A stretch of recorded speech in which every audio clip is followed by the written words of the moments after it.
The familiar noises of battle get quieter as the twilight light disappears over the far-off mountains. Ourself on the brink of a different reality. We are not traveling to the marble or the blood-soaked plains of Troy tonight, halls of powerful empires, but to a place where it appears that the ground itself has been impacted by heavenly hands, a location where the desert sky is punctured by enormous stone pyramids that resemble geometric mountains, where monarchs were more than just rulers, they were live beings, and where glittering treasures rest in tombs older than memory gods who controlled the world's largest rivers, holy waters. The history of ancient Egypt, a culture so great and resilient, is told here, that 4,500 years after they were built, its monuments continue to astonish people. However, this story does not start with pyramids and pharaohs, nor with golden masks or tall temples, but with a much deeper and simpler idea. The promise of black dirt and the cadence of water, many years prior to the initial stone being cut for, prior to mummies and the Great Pyramid, temple walls were adorned with hieroglyphs. It was the Nile, resting in gilded sarcophagi. The ancient Egyptians called their land Kemet, the Black Land, for the rich, dark soil that remained after the annual flood. Beyond lay the Desire, the Red Land, an endless ocean of sand that stretched to the very edges of the world. Between these two realms, in that narrow ribbon of fertility that traced the river's path through the desert, humanity would create something unprecedented, a civilization that would endure for over 3,000 years. Picture, if you will, the world as it existed 7,000 years ago. No great cities dotted the landscape. No written language preserved human thoughts for posterity. No organized kingdoms commanded the loyalty of millions. Instead, small communities of farmers and fishermen gathered along the riverbanks, learning to read the moods of the great water that brought both life and destruction with clockwork precision. They painted simple images on pottery, boats carrying the dead to the afterlife, animals both real and mythical, dancers celebrating festivals whose names are lost to time. These humble beginnings contained within them the seeds of something extraordinary. The Nile was everything to these airlight people. It was their calendar, marking the seasons with its rise and fall. It was their highway, carrying boats laden with goods from the highlands of Africa to the Mediterranean shore. It was their lift for lean, bringing the black earth that made agriculture possible in a land that might otherwise have been nothing but desert. Most importantly, it was their teacher showing them that beneath the apparent chaos of flood and drought lay a deeper order, a cosmic rhythm that connected earth to heaven, mortal time to eternal truth. In these scattered villages, something remarkable was taking shape. The people were learning not just to survive, but to thrive. They were developing techniques for working copper into tools and jewelry.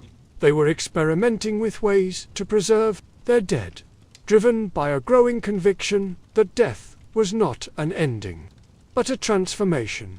They were creating art that served not merely decorative purposes, but magical ones. Images that would ensure the continued prosperity of their communities and the safe passage of their loved ones to whatever realm lay beyond the western horizon. As the centuries passed, these communities began to coalesce into larger units. In the south, where the Nile ran between high cliffs and granite outcroppings, chieftains emerged who wore the white crown and ruled from the ancient city of Polis. In the north, where the great river spread into a vast delta before meeting the Mediterranean Sea, other rulers donned the red crown and held court in the bustling delta cities. Two kingdoms, two ways of understanding the world, but both children of the same sacred flow. The tension between these two realms would define Egyptian consciousness for millennia to come. Upper Egypt, the south, was more traditional, more conservative, more closely tied to the river's sources in the mysterious lands of Africa. Lower Egypt, the north, was more cosmopolitan, more open to influences from across the Mediterranean, more willing to embrace new ideas, and yet both shared fundamental beliefs about the nature of kingship, the importance of the afterlife, and the sacred duty to maintain the cosmic order that kept chaos at bay. For perhaps 5 centuries, these two kingdoms existed in uneasy balance. Sometimes they traded peacefully, exchanging the gold and granite of the south for the papyrus and pottery of the north. Sometimes they wed, each seeking to extend its influence over the other. Both ways they remained separate, divided not just by geography but by different approaches to the fundamental questions of how society should be organized, and how the divine will should bind. Then came the king, whose name echoes through history like thunder across water. Nama, whom the Greeks would later call Menes the Unifier. Around 3100 BCE, this southern ruler launched a campaign that would change a world forever. We see him on his victory pallet, one of humanity's earliest historical documents, carved in stone to commemorate his triumph. There is Nama in the white crown of Upper Egypt, striking down his enemies. There is Nama in the red crown of Lower Egypt, master of both lands. The unification was not merely political, it was cosmic, for in joining the two lands, Nama became something unprecedented in human history. A divine king, a living god who embodied the harmony of opposites. This moment when the two crowns were joined upon a single head marks the true beginning of Egyptian civilization as we know it.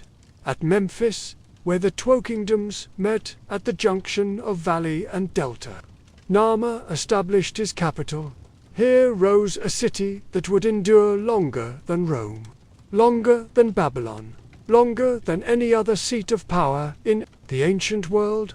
Memphis became the heart of the realm, the place where north met south, where the administrative genius of the pharaohs first took shape.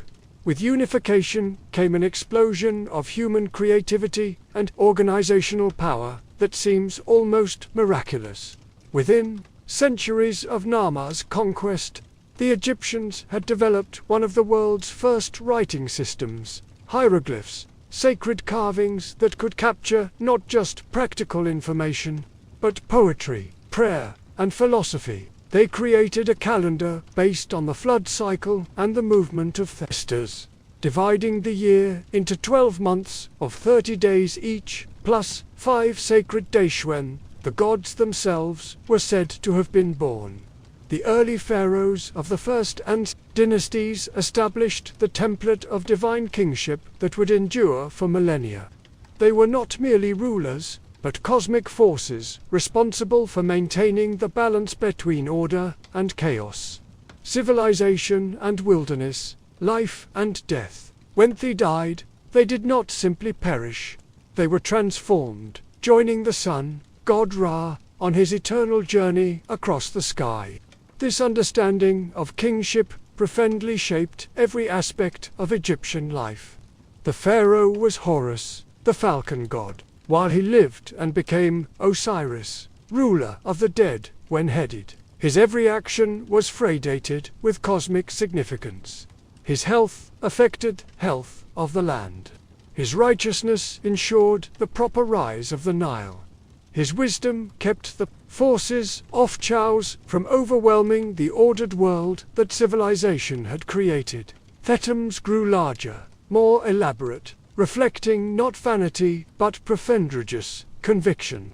At Saqqara, near Memphis, royal masters, bench-shaped monuments of mud, brick, and stone, housed not just the king's body, but everything he would need in the afterlife: food, furniture, even servants, who were sometimes buried alivato, accompany their master into eternity. These early dynasties established the rhythms of Egyptian civilization, the annual flood that brought both renewal and anxiety, the careful recording of grain harvests and tax collections, the elaborate festivals that honored the gods and reinforced the pharaohs' sacred authority. The bureaucracy that would become legendary for its efficiency began to take shape. Scribes trained in the complex art of hieroglyphic writing formed the backbone of the state. They recorded everything: the height of the flood, the amount of in the royal storehouses, the names of officials and their duties. Egypt became, perhaps, the world's first really literate civilization, where the written word carried the power of divine decree. Trade networks extended up the Nile into Nubia, bringing gold, ivory, and exotic animals to the royal court. Eastward they reached into the Sinai Peninsula for turquoise and copper. Northward, across the Mediterranean, they established contact with the emerging civilizations of Mesopotamia and Anatolia. Egypt was no isolated kingdom, but a confident power reaching out to touch known world. The gods multiplied and organized themselves into a coherent pantheon. Ra, the sun god, supreme. Ptah, the creator god of Memphis, patron of craftsmen. Thoth, thigh-besetted god of wisdom and writing. Hathor, the cow goddess of love and music, and overseeing all the concept of Mahat, not just a goddess, but a principle. The divine order that kept the universe functioning, that separated from chaos, that made Egypt what it was. Religious festivals marked the year's passage. The Opet festival, when Amun traveled from Karak to Luxor, would not emerge for centuries yet. But already the Egyptians understood that the gods needed to journey to be seen to interact with their worshippers. The Sed festival, where the pharaoh renewed his divine power, may have begun in these early centuries. A ritual death and rebirth that allowed rulers to reign for decades while remaining eternally young in cosmic terms. Art found its distinctive style early. The formal hieratic approach that would characterize Egyptian sculpture and painting for 3 millennia.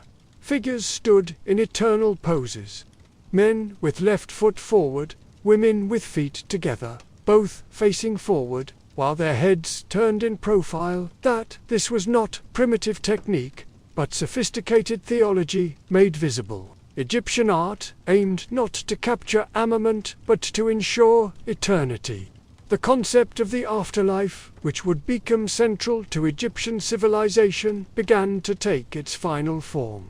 Death was not ending, but transformation, not departure, but journey, to a realm where deserving could live forever, in perfect happiness. The mummy, that most distinctive of all Egyptian images, emerged from these early experiments with preservation, the desperate, loving attempt to keep the body intact so that the soul might recognize it in the next world. In ethereal workshops of Memphis, craftsmen perfected techniques that would endure for millennia.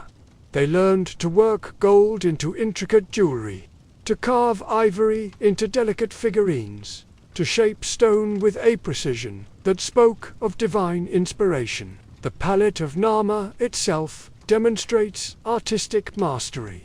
Every figure precisely carved, every symbol carefully placed, creating not just a record of victory, but a magical object that would ensure the king's triumph throughout eternity. The early pharaohs understood something profound about power. It must be both seen and felt, both earthly and cosmic. A king of the first dynasty created elaborate funeral arrangements where hundreds of retainers were buried alongside him, their bodies arranged in neat rows around his tomb like sleeping courtiers, attending their master's eternal rest. These were not acts of cruelty, but expressions of cosmic order. In death, as in life, the pharaoh remained the center around which all else revolved.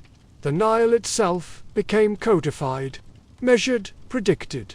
Priests at Memphis began keeping careful records of the flood's height, noting which years brought prosperity and which brought famine.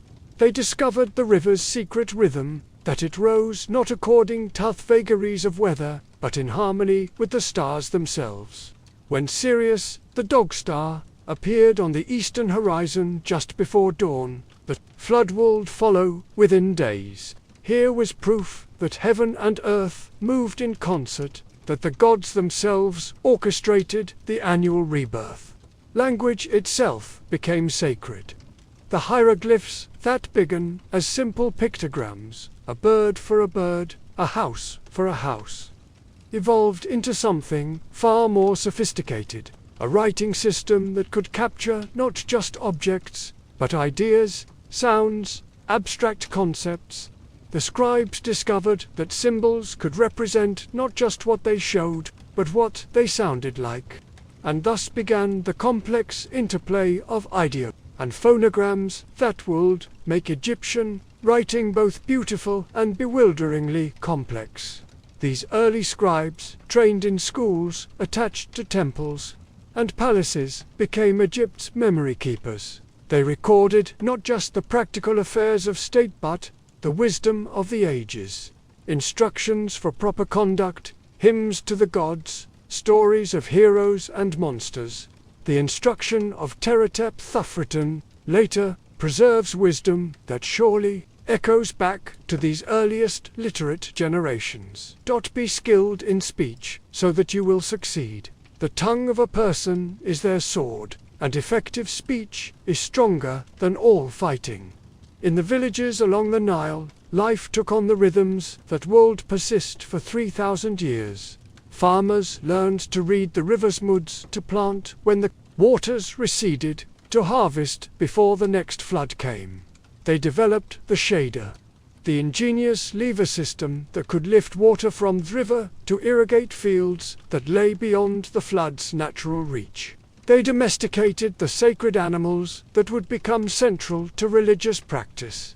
Cattle whose strength Puled's plough, cats who protected the grain stores from rats, dogs who guarded home sand, accompanied hunters into the desert. The villages themselves reflected cosmic. Houses faced north to catch the cooling breeze, their flat roofs serving as workspaces and sleeping areas during the hot months. Streets aligned with cardinal directions, as if the earth itself were a sacred diagram. Markets bustled with goods from across the known world. Cedar wood from Lebanon, lapis lazuli from Afghanistan, gold from the mysterious lands far up the Nile, where dark-skinned people mined the metal from veins in granite hills. Religious practices multiplied and intertwined. The cow goddess Hathor, later so beloved throughout Egypt, may have emerged from these early farming communities where cattle meant survival. The falcon god Horus, patron of pharaohs, surely grew from the awe that desert people felt watching these magnificent predators soar above the valley. Local gods, protective spirits of particular places, gradually organized themselves into a coherent pantheon as political unification undered religious unity. The royal tombs at Abydos tell their ounce of evolving beliefs. The earliest are simple pit graves, distinguished from kimonos burials, mainly by their size and the richness of their grave goods. But gradually they become more elaborate, lined with wood, then brick, then stone, divided into chambers for different purposes, surrounded by subsidiary burials of servants, pets, and precious objects. Each generation of tomb builders reached a little higher, dreamed a little grander, as if sensing that their constructions were rehearsals for something magnificent yet to come. Their pharaohs' regalia crystallized into symbols that would endure unchanged for millennia. The double crown combining white crown of Upper Egypt with the red crown of Lower Egypt proclaimed his dominion over both lands. The crook and flail borrowed from shepherds and farmers declared him guardian of his people. The false beard, tied on with ribbons, connected him to the gods, who were always depicted as bearded. The Urus cobra on his brow promised death to his enemies and protection to his subjects. Mystery cults began to emerge around certain deities. Osiris, the dying and resurrecting god who would become central to Egyptian religious practice, may already have had devotees in these early centuries. The myth that would later explain his death at the hands of his brother Set, his dismemberment and scattering across Egypt, and his resurrection through the love of his wife Isis, surely grew from older stories about the annual death and rebirth of vegetation, about the eternal struggle between order and chaos, fertility and sterility, life and death. Trade routes extended like arteries from the heartland to the south. Expeditions pushed up the Nile beyond the first cataract into Nubia, returning with gold, ivory, ebony, and exotic animals for the royal menagerie. To the northeast, caravans crossed the Sinai Peninsula to bring back ancient mines and copper. From Timna to the north, ships sailed the Mediterranean, establishing the first contacts with the emerging civilizations of the Ion and Anatolia. The bureaucracy that would become Egypt's most distinctive feature began to take shape. Officials with title would persist for millennia. Chief of the Royal Seal, Overseer of the Royal Treasury, High Priest of Ptah, established departments and procedures that brought order to an increasingly complex state. Provincial governors for tax collection and local administration created the first version of the famous Egyptian administrative phi. By the end of the early dynastic period, around 2700 BCE, Egyptian civilization had become recognizably itself, a unified kingdom stretching from the first cataract to the Mediterranean, ruled by divine pharaohs, sustained by the annual gift of the Nile, organized by an increasingly sophisticated bureaucracy, protected by the cosmic order of Marat. But human ambition, once awakened, knows no bounds. The pharaohs who inherited this carefully ordered world would soon discover that stone and geometry properly combined could touch the imperishable stars themselves. The stage was set for the most ambitious building project in human history, a monument so magnificent that it would be counted among the 7 wonders of the ancient world. But that tale of the pyramid builders, of Imhotep's genius and Khufu's vision, of the great pyramid rising from the Giza plateau like a geometric mountain crafted by the gods themselves, must wait for unfurling. For now, as the stars wheel overhead, in their eternal dance, we can rest in the knowledge that the foundations of one of humanity's greatest civilizations have been laid, that from these humble beginnings, along the banks of the sacred river, would emerge temples and tombs, art and literature, wisdom and beauty that would inspire wonder for thousands of years to come. The great river Flusen, as it has for millions of years, carrying its gift of black earth to the waiting fields. In the villages along its banks, people sleep peacefully under protection of their god-king, secure in the knowledge that Marat holds chaos at bay, that the sun will rise tomorrow, as it has since the beginning of time, that they are part of something larger and more enduring than any individual life. The age of the pyramids is about to dawn, but tonight, in these early centuries of Egyptian greatness, all is preparation, all is promise, all is the deep satisfaction of a people who have found their place in the cosmic order, and know that they will endure. The morning sun rises blood. Read over the vast waters that separate the world of men from realms unknown. In the year 1345, or perhaps 1325, for even the gods themselves disagree on sack matters, a wandering tribe beholds the sign that will change everything. An eagle, magnificent and terrible, perches upon a cactus, growing from what was once a human heart. In its beak writhes a serpent, ancient symbol of Earth's power. The vision burns itself into their memory like fire into bronze. Harethi, god of war, has spoken. Here they will build their city. But this is New Dainry founding. These are the Mexico, the chosen people of Hitzalapi, who have wandered for generations across the harsh landscape of what we now call Mexico. That they are not the first to claim this land, nor will they be the last. Yet something in their arrival carries the weight of destiny itself. The small island in Lake Texaco seems an unlikely place for greatness, a marshy, inhospitable spot that no one else wants. But the Mexicans see what others cannot. Potential written in the very geography of the place. The lake that surrounds their chosen island will become their greatest asset. Its waters will feed the floating gardens that transform swampland into the most productive agricultural system the world has ever seen. Its channels will become highways for trade goods flowing from every corner of their future empire. Its defensive properties will make their city nearly impregnable to convent. Most importantly, its symbolic significance. Water, the source of a life, will mark their capital as a sacred space blessed by the gods themselves. From this humble beginning on a muddy island, they will build Tenochtitlan. The name itself carries power, place of Thustone, cactus commemorating forever the divine vision that led them here. But names like cities can grow beyond their origins. Within 2 centuries, Tenochtitlan will house nearly 300,000 souls, making it one of the largest cities on Earth. Its pyramids will rival mountains in their magnificence. Its markets will overflow with goods from territories spanning half a continent. Its very existence will challenge everything Europeans think they know about civilization in the New World.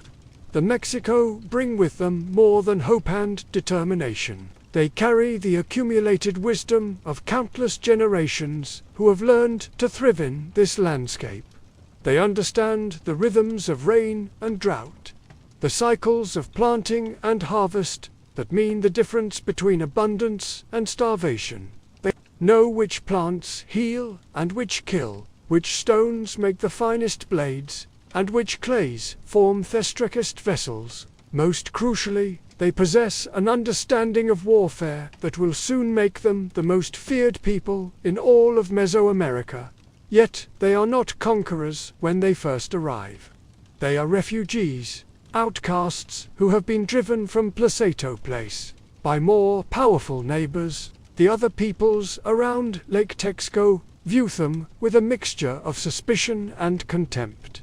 These ragged newcomers seem to possess little beyond their strange religious convictions and their willingness to fight with desperate ferocity. Who could imagine that within a few generations these same peoples will send tribute to Tenochtitlan as vassals of the mightiest empire ever created in the Maracas?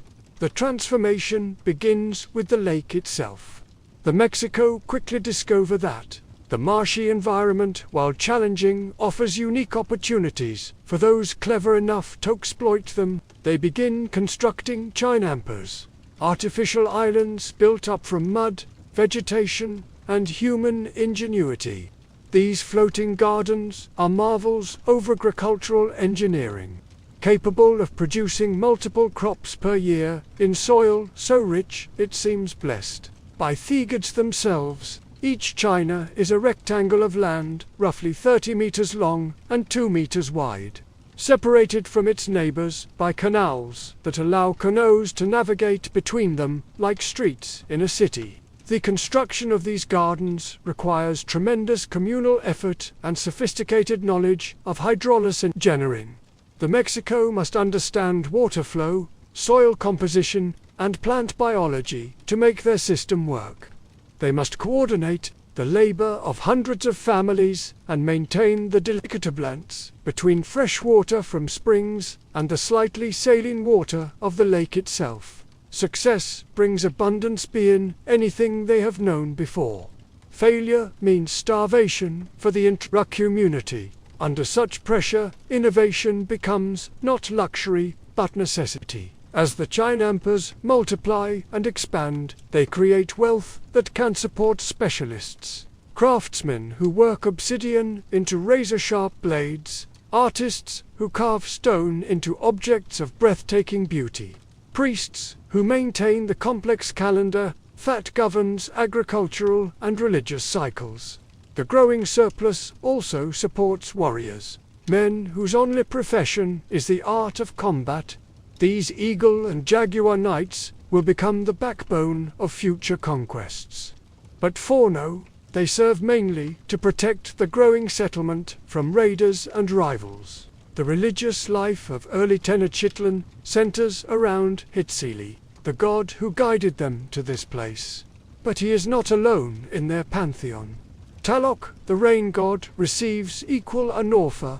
Without his blessing, the Chinampers would wither, and the city would die. The dual nature of their central temple, one pyramid supporting two shrines, one for each god, reflects this fundamental truth. War and rain, human will and natural forces must work in harmony for civilization to flourish. The early decades are marked by careful diplomacy as much as agricultural innovation. The Mexico are surrounded by more powerful neighbors who could crush them if they united in opposition. Survival requires walking a careful line between submission and independence, offering service to stronger powers while gradually building the resources necessary for eventual autonomy. They serve as mercenaries in other people's wars, gaining military experience while avoiding the full burden of leadership. They trade their surplus for tools, weapons, and luxury goods, slowly accumulating material foundations of power. The political situation around Lake Texcoco is complex and fluid. The Tenax, based in Ascapot, are the dominant power, ruling through a combination of military might and diplomatic cunning. Under their overlordship live dozens of smaller city-states, each jealously guarding its independence while acknowledging teen supremacy. Into this world, the Mexica must fit themselves, finding allies where they can and avoiding conflicts they cannot win. It is a delicate game that requires patience, wisdom, and the occasional display of strength to maintain credibility.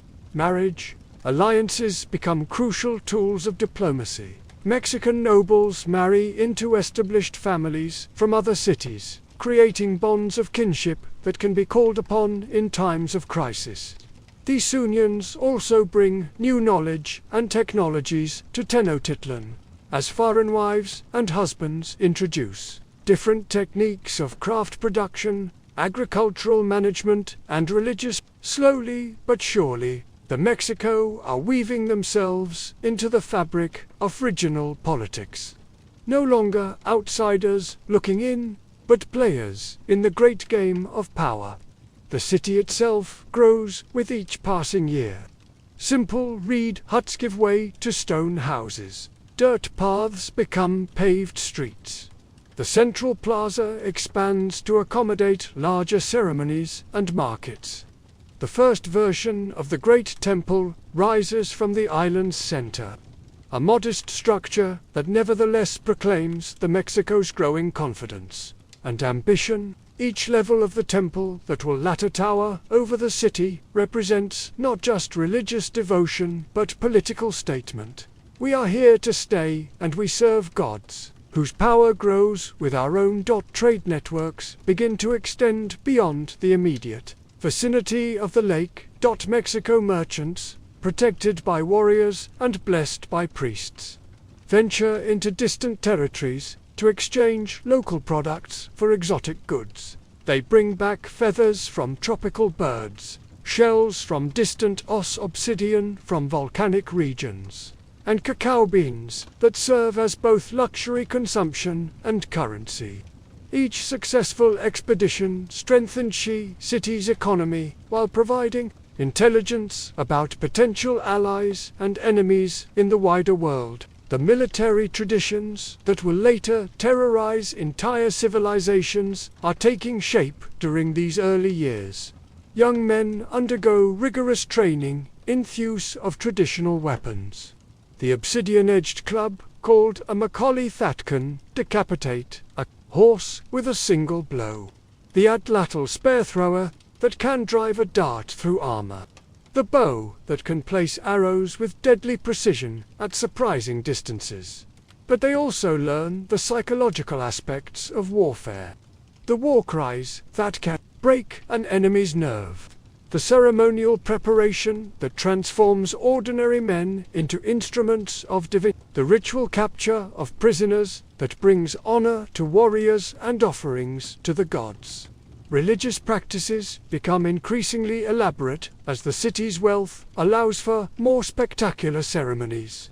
The calendar of festivals grows longer and more complex, marking not just agricultural cycles, but military victories, diplomatic achievements, and religious revelations. The ball game played on specially constructed courts becomes both sporting event and religious ritual.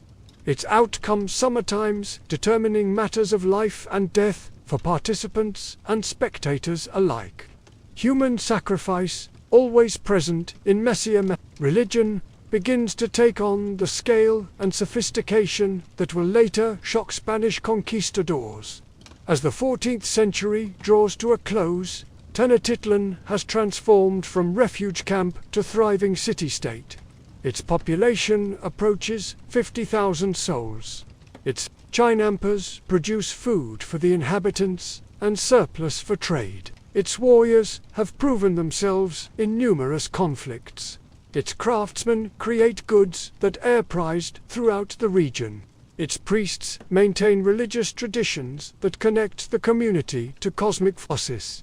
Yet, this is still only the beginning of their story. The true test of Mexico power will come with the crisis that engulfs the Topeng Empire in the early 15th century. When the old order collapses, who will rise to take its place? The various city-states around Lake Texaco all harbor ambitions for supremacy. But which passes? The combination of military might, diplomatic skill, and divine favor necessary to forge a new empire. The Mexica from their island stronghold watch and wait and prepare. Their momentous coming, and when it arrives, they will be ready to seize it with both hands. The young men who train in Tenochtitlan's warrior schools cannot yet imagine that they will one day march through the gates of cities 1,000 miles away. The tribute will flow to their island capital from territories stretching from sea to sea. That their emperor will be acknowledged as the most powerful ruler in all of North America. They know only that their God has brought them to this place for a purpose. That their city grows stronger with each passing year, and that they're destined to be written in the blood of enemies and the glory of conquest. The eagle still perches on its cactus in the hearts of the people, and the serpent in its beak still writhes with power of the earth itself. The vision that founded their city continues to guide their actions, and the gods who blessed their beginning will demand ever greater offerings as their empire expands. From this small island in a lake, they will reach out to touch the edges of the known world. The age of the Aztec Empire is about to begin. But first, they must survive the trials that await them. The 15th century will bring challenges that will test every aspect of their civilization, their military prowess, their diplomatic cunning, their religious convictions, and their ability to forge unity from diversity. Some of these challenges they will meet with triumph, others with tragedy. All of them will shape the empire that emerges from the crucible of conquest and expansion. The foundation has been laid. The stage is set. The players have taken their positions. Now the great drama of Aztec imperial history can begin in earnest, and Thruald will never be the same. In the shadowed valleys between towering mountains, where the morning mist clings to ancient stones like memories of forgotten gods, A people emerged from the high plateau who would reshape thievery, meaning, of power, long before the Spanish conquistadors would set foot on these shores. Before European diseases would ravage populations across 2 continents. An empire arose in the Andes that would dwarf the territorial extent of Rome at its height. This is the story of how a small kingdom centered around a sacred valley would grow to command the longest empire in human history, stretching over 2,500 miles from modern-day Colombia to Chile. The origins of this remarkable civilization trace back to the mists of legend and the whispered stories passed down through generations of mountain. According to their own sacred narratives, the first Sapa Inca Theodeveni emperor emerged from the waters of Lake Titicaca, that sacred mirror reflecting the sky at an altitude where the air grows thin and the gods seem close enough to touch. Mango Capac, as he was known, carried with him a golden staff given by Ine, the sun god, with instructions to wander until the staff would sink completely into the earth. Only there would he establish the navel of the world, the center from which divine rule would emanate. The archaeological evidence tells a different, but no less remarkable story of gradual migration and cultural synthesis. Around 1200 CE, various groups began settling in the valley of Cusco, that fertile depression nestled high in the Andes, where rivers converge and the soil proves rich enough to sustain permanent agriculture despite the challenging altitude. These early settlers were not the sophisticated empire builders they would become, but rather one of many competent ethnic groups vying for control over limited agricultural resources in a landscape that demanded innovation and cooperation for survival. The Kilki culture, as archaeologists term these early inhabitants of the Cusco region, laid the foundations upon which imperial greatness would eventually rise. They developed the terrace agriculture that would become synonymous with Andean civilization. Carving stepped fields, mountain, impossibly steep mountainsides, and creating microclimates that could support crops at altitudes where farming's been impossible. They mastered the art of working with the massive stone blocks that litter its valley floor, learning to shape and fit them with a precision that would later astound Spanish chroniclers and continues to puzzle engineers today. But perhaps most importantly, these early peoples developed the social and religious concepts that would eventually justify and organize one of history's most efficient administrative states.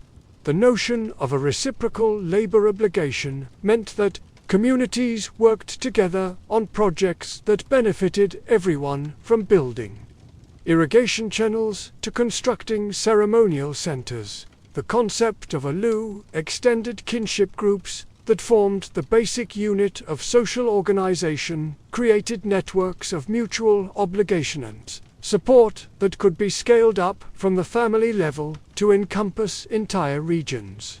The transformation from high kingdom to continental empire began in earnest during the reign of the 9th Sapa Inca Pachacuti, whose very name means he who remakes the, ascending to power around 1438 CE.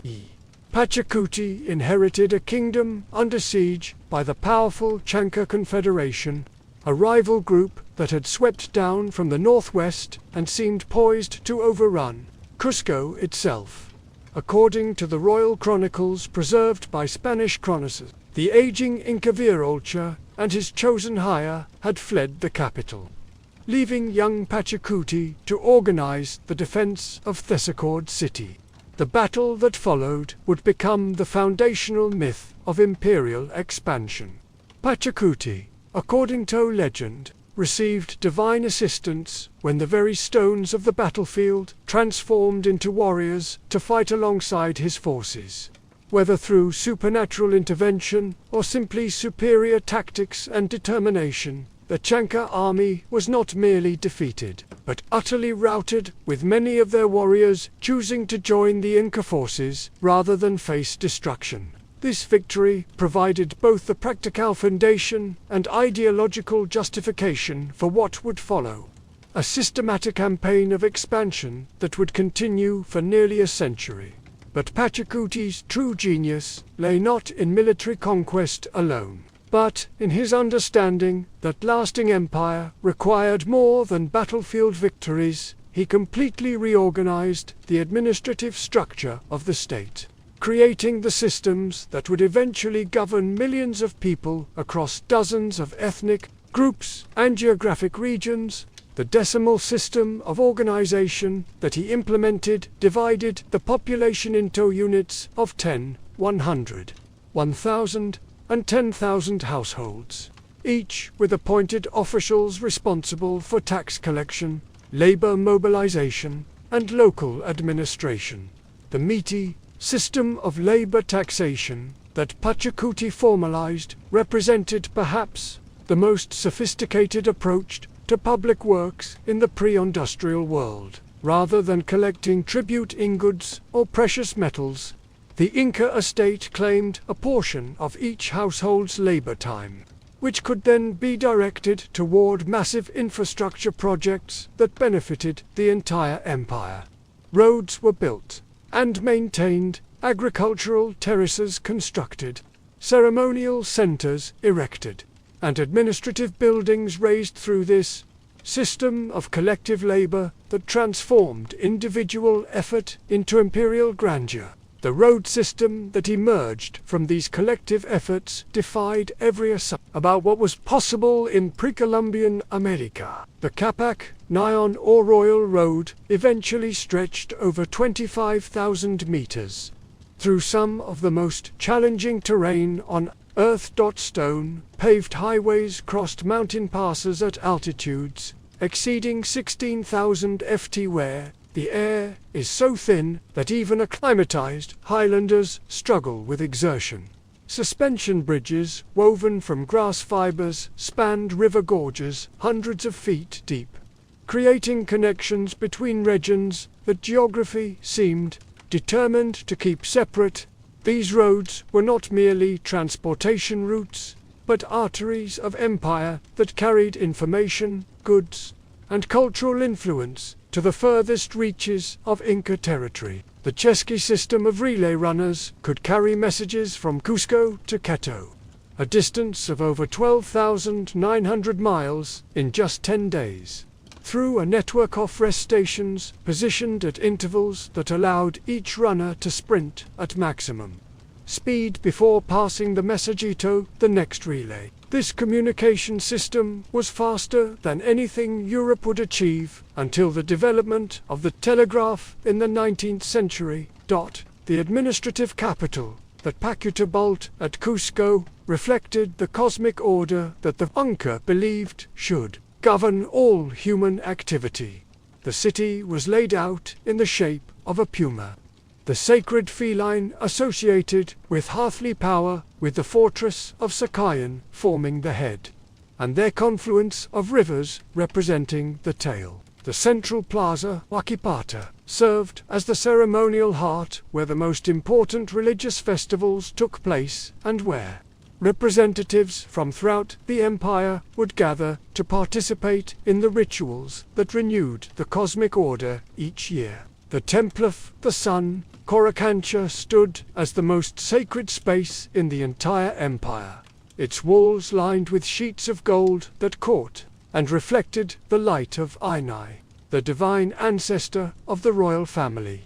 Here, the mummies of deceased emperors, maintained as if they were still living rulers, consulted on important decisions, and brought out for festivals where they would be offered food and drink as honored guests. This practice of royal ancestor veneration created a unique form of government, where the dead continued to tune property and exercise influence through their living descendants and appointed caretakers. Pachacuti's son, Tupac Inca Yupanqui, inherited not just a kingdom but a proven system for expansion that he would employ to extend Inca rule far beyond the traditional boundaries of overland civilization. His campaigns pushed the empire's borders north into modern-day Ecuador and south into Chile, incorporating coastal desert peoples, Amazon forest dwellers, and highland farmers into a single administrative system that respected local customs, demanding universal loyalty to the Sapa Inca. The incorporation of new territories, a sophisticated pattern that combined military pressure with diplomatic incentives. Local leaders, who submitted voluntarily, were confirmed in their positions and incorporated into the imperial hierarchy, often with their sons taken to Cusco to be educated in Inca customs and serve as both students and hostages. Regions that resisted faced the military might of professional armies equipped with bronze weapons, quilted cotton armor, and tactical disciplining honed through constant campaigning. The Mitimar system of population reddition that developed during this expansion phase represented social engineering on a scale not attempted again until the modern era. Entire communities deemed unreliable were relocated to distant regions where they could be more easily supervised, while loyal populations were granted lands in newly conquered territories, where they could serve as examples of proper Inca behavior and sources of local intelligence for imperial administrators. The genius of this system lay in its recognition that true control required not just military dominance but cultural transformation. Displaced populations gradually adopted the language, customs, and religious practice of their new neighbors, while the presence of established Inca colonists provided models for successful integration into the imperial system. Within a generation or two, regions that had been foreign conquests became integral parts of the empire, their populations identifying as much with Cusco as with their original homelands. The agricultural innovations that supported this vast population were as impressive as the administrative systems that governed it. The Inca developed more varieties of potato than the rest of the world, combined with different cultivars adapted to specific altitudes, soil conditions, and climate patterns. Maize was grown at altitudes previously impossible through the creation of protected microclimates and specialized irrigation systems. Quinoa, that protein-rich grain, now popular in health food stores worldwide, was cultivated in quantities sufficient to feed armies on campaign and sustain populations through harvest failures. The storage system that preserved and distributed these agricultural surpluses represented logistical planning of extraordinary sophistication. Corecasts, stone warehouses with sophisticated ventilation systems, were positioned throughout the empire at strategic intervals that allowed for efficient redistribution of goods based on local needs and seasonal variations. These facilities could maintain dried foods in edible condition for years, creating a buffer against harvest failures that made famine virtually unknown within Inca territory. By the early 16th century, under the rule of Huayna Capoc, the Inca Empire had reached its greatest territorial extent and administrative sophistication. From the capital at Cusco, a bureaucracy of remarkable efficiency governed somewhere between 6 and 12 million people, across an area larger than the continental United States.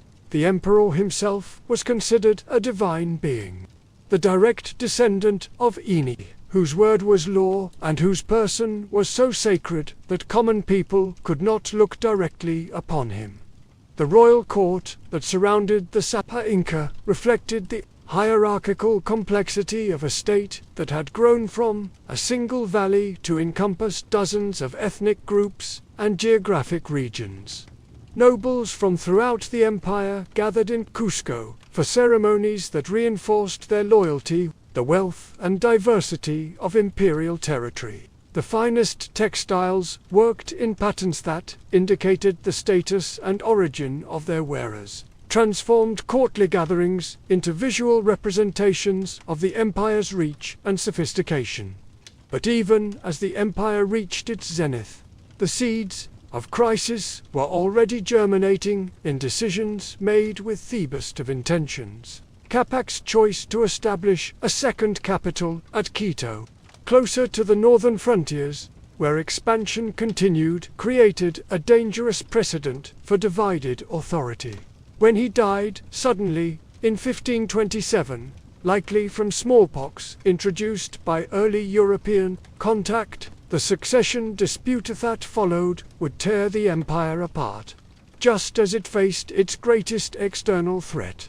The civil war between Huáscar and Atahualpa, the two primary claimants to imperial authority, raged for 5 years and devastated the administrative and military systems that had made Inca rule so effective. Brother fought against brother, with each claimant commanding loyal armies and regional administrators. The conflict consumed resources that had been carefully accumulated over generations, while creating resentments and divisions that weakened imperial unity precisely when external challenge demanded maximum cohesion. As forces finally gained the upper hand in this fratricidal conflict, strange reports began reaching the imperial court. Bearded men with pale skin had appeared on the coast, riding on enormous animals and carrying weapons that could kill at great distances. They claimed to serve a powerful ruler from across the great waters and demanded audience with the Sapa Inca. The year was 1532 and Francisco Pizarro had arrived with 168 men. Tocalengue, an empire of millions. The confrontation that would reshape the history of two continents was about to begin. An empire that had grown from the shores of Lake Titicaca to span the length of South America, that had created administrative systems of unprecedented efficiency and agricultural innovations that had built roads and bridges across impossible terrain, and created a communication network that connected distant provinces to the sacred center at Cusco, now faced its ultimate test. The meeting between two worlds, two ways of understanding power and divinity, two radically different approaches to organizing human society, would determine not just the fate of the Inca Empire, but the future of an entire hemisphere. But that confrontation, dramatic and decisive as it would prove to be, was still months in the future. For now, in the high valleys where the empire had been born, where ancient stones still held the wisdom of master builders, and where the wind carried the scent of terrace fields climbing toward the sky, the business of empire continued as it had for generations. The Chesky runners still carried their messages along the royal roads. The Mita workers still labored on projects that would benefit communities they would never see, and the mummies of dead emperors still received offerings in temples that blazed with gold in honor of the sun. The empire that would soon face its greatest trial had grown from profound understanding of how human societies could be organized for mutual benefit across vast distances and diverse populations. The administrative genius, agricultural innovation, and engineering achievements of the Inca represented one of humanity's greatest experiments in creating order and prosperity through collective effort and shared purpose. As the sun set behind the peaks that surrounded Cusco, painting the sky in shades of gold that matched the walls of the sacred temples, few could have imagined that this world of carefully maintained balance and cosmic harmony would soon be swept away by forces from beyond the great waters, leaving only stones and stories to testify to what had been accomplished in these valleys where the gods once walked among men, that the sacred waterway's great flood had finally returned to its banks, leaving the black soil that would nourish another season of abundance. But as the waters receded in what we now call the 14th century before the Common Era, they revealed something troubling. The established order that had governed this ancient realm for over 2 millennia was beginning to crack like sun-baked clay. The pharaohs of the New Kingdom had built an empire that stretched from Nubia's golden mines to the cedar forests of Lebanon. Their armies had humbled the mightiest powers of the ancient world. Their monuments proclaimed divine authority to the very heavens themselves. Yet now, in the shadow of their greatest achievements, the seeds of transformation were already taking root. The reign of Amenhotep III had marked the golden age of this ancient civilization. For 38 years, tribute flowed into Thebes from across the known world. Diplomatic marriages bound together the great powers in an intricate web of alliance and obligation. The capital itself had become a wonder that drew visitors from every corner of the Mediterranean, its temples gleaming with gold, its palaces echoing with the languages of a dozen nations. But this very success carried within it the elements of revolutionary change. The vast wealth that poured into the royal treasury from conquered territories did more than simply enrich ruling class. It transformed the fundamental nature of belief itself. How could traditional gods, bound to local temples and particular cities, adequately represent a pharaoh whose dominion encompassed the civilized world? How could ancient rituals designed for the intimate scale of the Nile Valley speak to the cosmic responsibilities of universal kingship? These questions found their most dramatic expression in the young prince who would ascend the throne as Amenhotep IV. Initially, his reigns seemed to follow conventional patterns. He completed his father's building projects, maintained diplomatic relations with allied powers, and participated in the traditional religious ceremonies that had sanctified pharaonic rule for countless generations. The great temple complex at Karnak continued its ancient rhythms. The priests of Amun performed their rituals, and the cosmic order appeared as stable as the pyramids themselves. Yet, beneath this surface tranquility, revolutionary forces were gathering like storm clouds on the horizon. The prince had been exposed from childhood to the cosmopolitan atmosphere of his father's court, where foreign ambassadors brought not only tribute and gifts, but ideas that challenged traditional assumptions about the nature of divinity itself. Solar worship, always important in royal ideology, began to take on new meaning when viewed through the lens of universal empire. If the pharaoh truly ruled all peoples under the sun, might not the sun itself be the only god worthy of such dominion? The transformation began subtly, almost imperceptibly. New artistic styles appeared in royal commissions, emphasizing the life-giving rays of the solar disk. Theological texts began exploring concepts of universal divine power that transcended local cult boundaries. Foreign diplomatic correspondence increasingly employed solar imagery to describe the pharaoh's international authority. These changes might have remained within the bounds of traditional religious development, representing merely another phase in the long evolution of a royal ideology. But the young pharaoh possessed a visionary temperament that could not be satisfied with gradual reform. Around the 5th year of his reign, he made a decision that would shatter 3 millennia of religious tradition. He changed his name from Amenhotep, meaning Amun is satisfied, to Akhenaten, meaning effective for the Aten. More shocking still, he proclaimed that Aten, the solar disk, was not merely the supreme god among many, but the only true god in existence. All other deities were declared false. Their temples were to be closed, their images destroyed, their very names exiled from monuments throughout the realm. This was not mere religious reform, but theological revolution of unprecedented scope.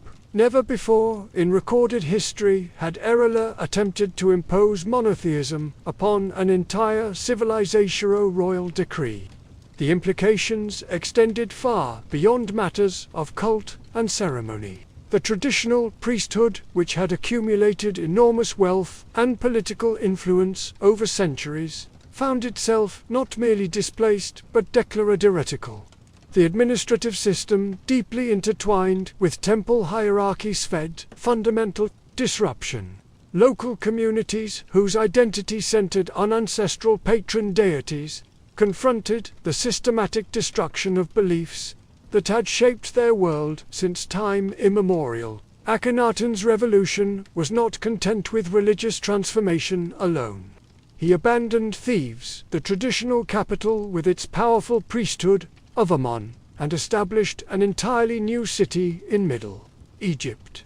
This new capital, which he called Akhet, meaning horizon of the Aten, rose from virgin desert with unprecedented speed. Here in temples open to the sky, wreathed and shrouded in traditional mystery, the royal family worshipped the Aten in ceremonies that broke with every convention of pharaonic religious practice.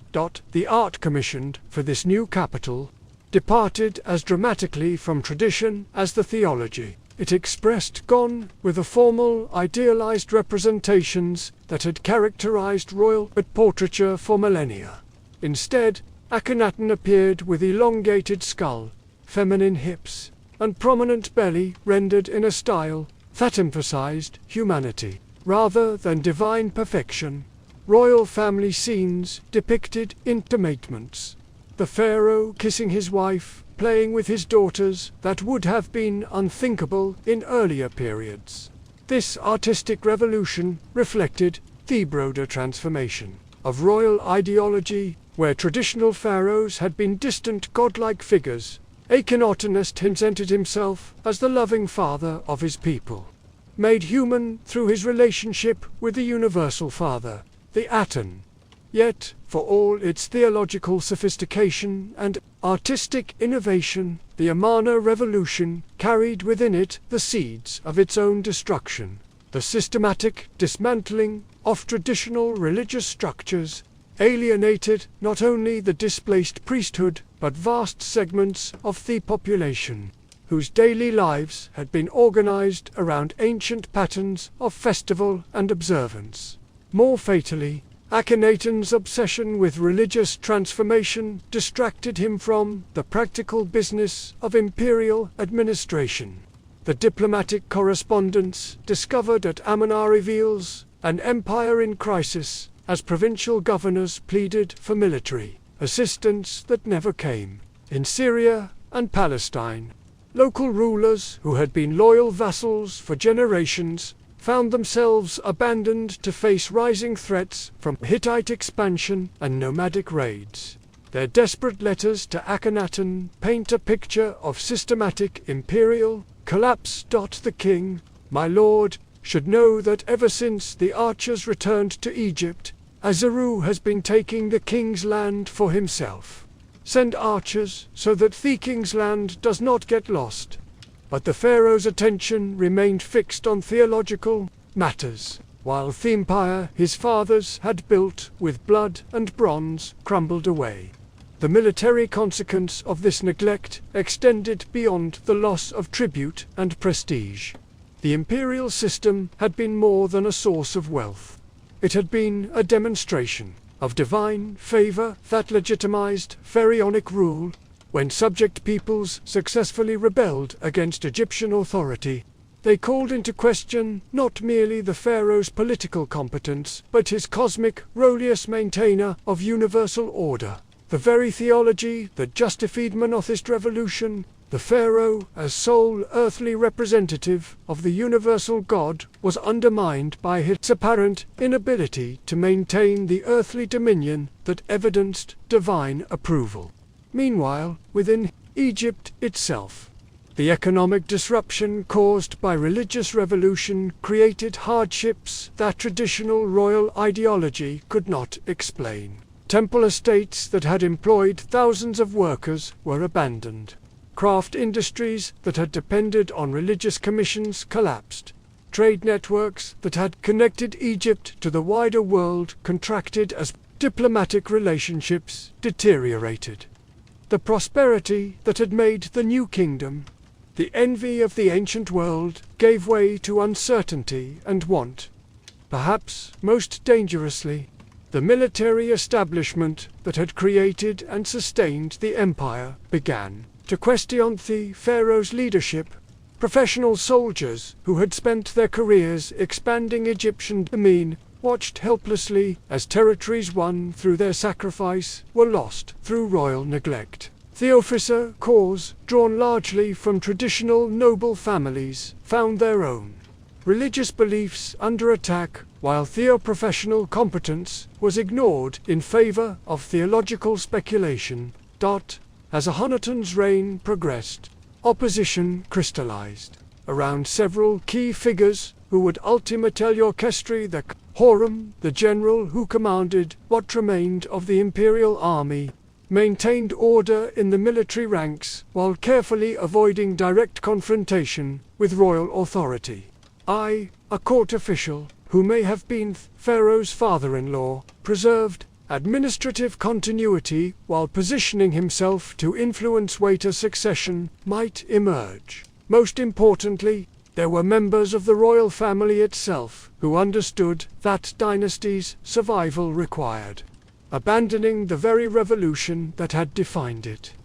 The end came with characteristic drama when Akhenaten died around 1336 BCE. Possibly in his 17th regal year. The circumstances of his death remain mysterious, whether from natural causes, assassination, or the accumulated stress of governing an empire in crisis. What is certain is that his passing created an immediate succession crisis that the revolutionary government was ill-equipped to handle.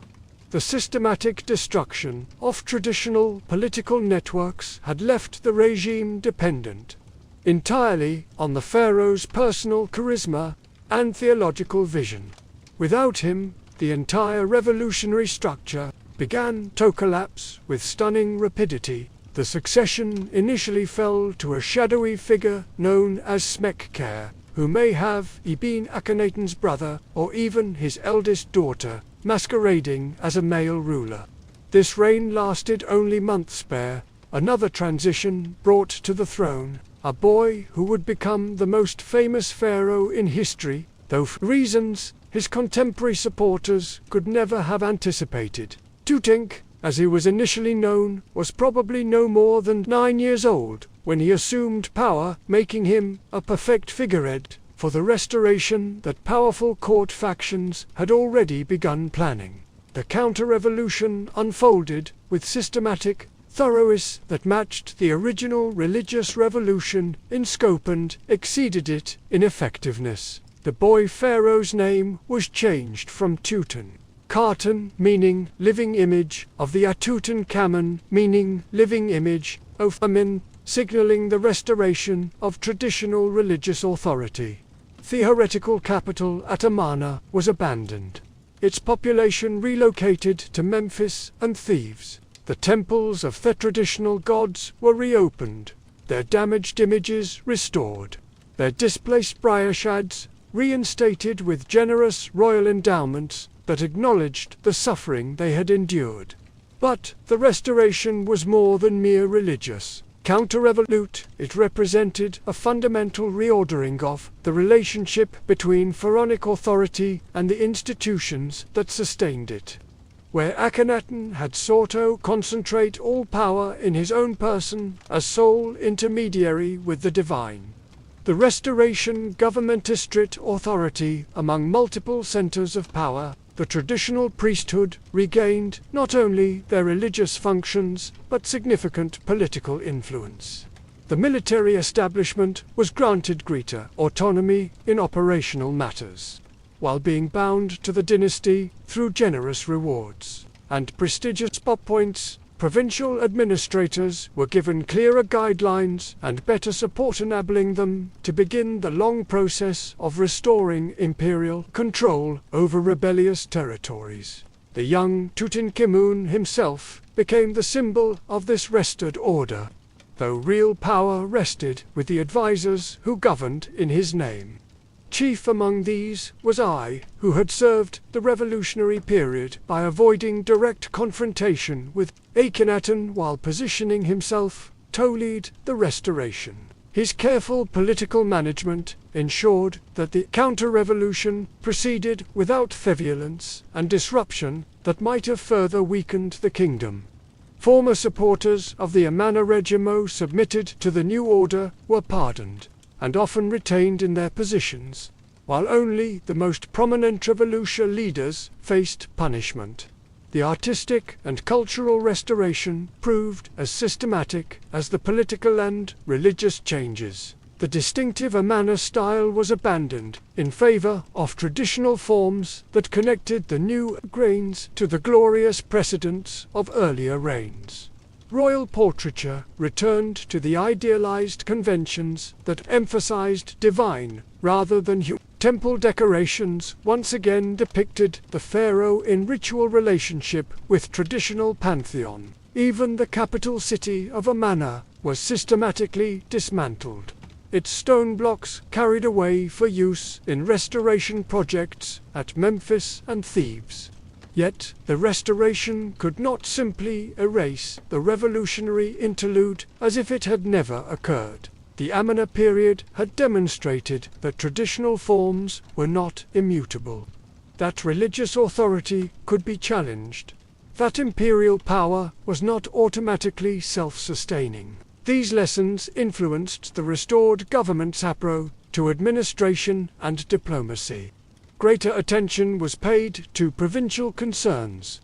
Military commanders received more resources and autonomy, and foreign policy became more aggressive in reasserting Egyptian authority over rebellious territories. The brief reign of Tutankhamun, who died around 1323 BCE, at approximately 19 years of age, marked the completion of the immediate restoration process.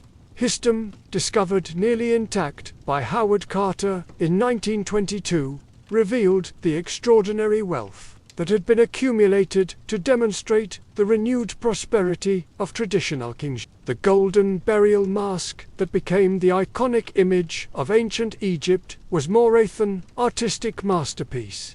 It was a political statement proclaiming that the god-kings had returned in all their eternal splendor.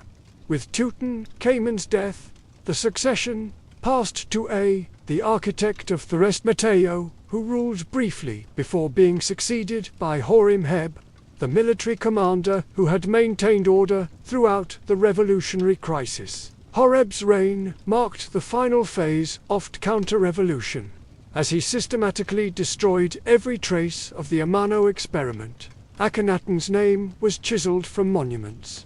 His capital was razed, and official records were altered to erase any mention of the heretical period. The revolutionary pharaoh became his existence denied by the very state he had sought to transform. But Horba's efforts to erase the revolutionary interlude could not eliminate its consequences. The empire that emerged from the restoration was fundamentally different from the one that had existed before Akhenaten's theological experiment. The traditional priesthood, having experienced the fragility of their position, became more politically active and demanding. The military established, having witnessed the consequences of imperial neglect, insisted on greater resources and authority. Provincial administrators, having seen the chaos that resulted from central government dysfunction, demanded clearer policies and better support. Most significantly, the restored empire faced a transformed internet. The 2 decades of imperial weakness during and after the Amana period had allowed rival powers to expand their influence at Egyptian expense. The Hittite Empire had conquered much of Syria. establishing a northern frontier that blocked Egyptian access to traditional spheres of influence. Local rulers throughout the Levant had learned that Egyptian protection could not be relied upon, leading them to develop alternative relationships that reduced their dependence on pharaonic authority. The Nubian territories, though Egyptian, had developed greater autonomy and were beginning to assert their own political and cultural identity. The challenge facing the post-Amanna pharaohs was therefore not simpler restoration, but reconstruction. They needed to rebuild not only the domestic institutions that Akhenaten had disrupted, but also the international relationships that his neglect had damaged. This would require military campaigns to reassert imperial authority, diplomatic entities to restore alliance networks, and domestic reforms to ensure that future religious upheavals could not again threaten imperial stability. The task fell, ultimately, to a new dynasty, the 19th, established by Ramesses III, a military commander chosen by Horem as his successor. This new royal house understood that legitimacy required not only religious orthodoxy, but demonstrated effectiveness in the practical business of governance. They would need to prove that traditional kingship could meet the challenges of a changed world, that the god-kings could once again command the respect and obedience that had made Egypt the greatest power of the ancient world. The stage was thus set for the final act of New Kingdom greatness, as the Ramessid pharaohs prepared to launch the military campaigns and construction projects that would either restore Egyptian dominancia, exhaust the kingdom's remaining strength in the attempt. The revolution was over, but its consequences would shape the destiny of pharaonic civilization for centuries to come. The chaos of battle has finally settled over the plains of Troy. But as dust mingles with blood beneath the ancient walls, a different kind of warfare begins to unfold across the ocean. While Greek heroes sail home with their hard-on victory, another civilization rises from the misty waters and volcanic shores of what we now call Mexico. This is not a story of bronze and chariots, but of obsidian and prophecy, of floating gardens and human hearts fought to hungry gods. In the highlands of central Mexico, sometime around 1100 CE, a nomadic people known as the Mexica began one of history's most remarkable journeys. They called themselves the Children of Alan, the White Land, a mystical place somewhere in the northern deserts that lived more in legend than memory. Led by the visions of their tribal priests and driven by the commands of their patron gods, the war god and lord of the sun, they embarked on a migration that would last over 2 centuries and end with the creation of one of the world's most magnificent empires. The Mexica were not the only people wandering these lands. The collapse of great Toltec civilization at Tula had sent waves of migration ripple across central Mexico. Chickshine peoples, the sons of dogs, a settled populations called them, moved south from the harsh northern territories in search of better lands and greater opportunities. Among these migrants, the Mexica were neither the most numerous nor the most powerful, but they possessed something that would prove more valuable than armies or gold: an unshakable faith in their destiny. Their patron deity had promised them a homeland, but not just any territory would suffice. Witholocli had spoken through his priests, delivering a prophecy that would guide their wanderings. For they would know their destined home when they saw an eagle perched upon a nopola cactus, grasping a serpent in its talons. This vision would mark the spot where they must build their city, the place where their god had ordained they would become masters of all they spade. The migration was no simple journey from point A to point B. For over 200 years, the Mexica established temporary settlements, learned from other cultures, fought when necessary, and always moved on when their priests declared that the promised sign had not yet appeared. They absorbed knowledge and customs from the peoples they encountered, mastering the arts of agriculture, warfare, and statecraft would serve them well in the centuries to come. During these wandering years, they developed the military traditions that would make them feared across Mesoamerica.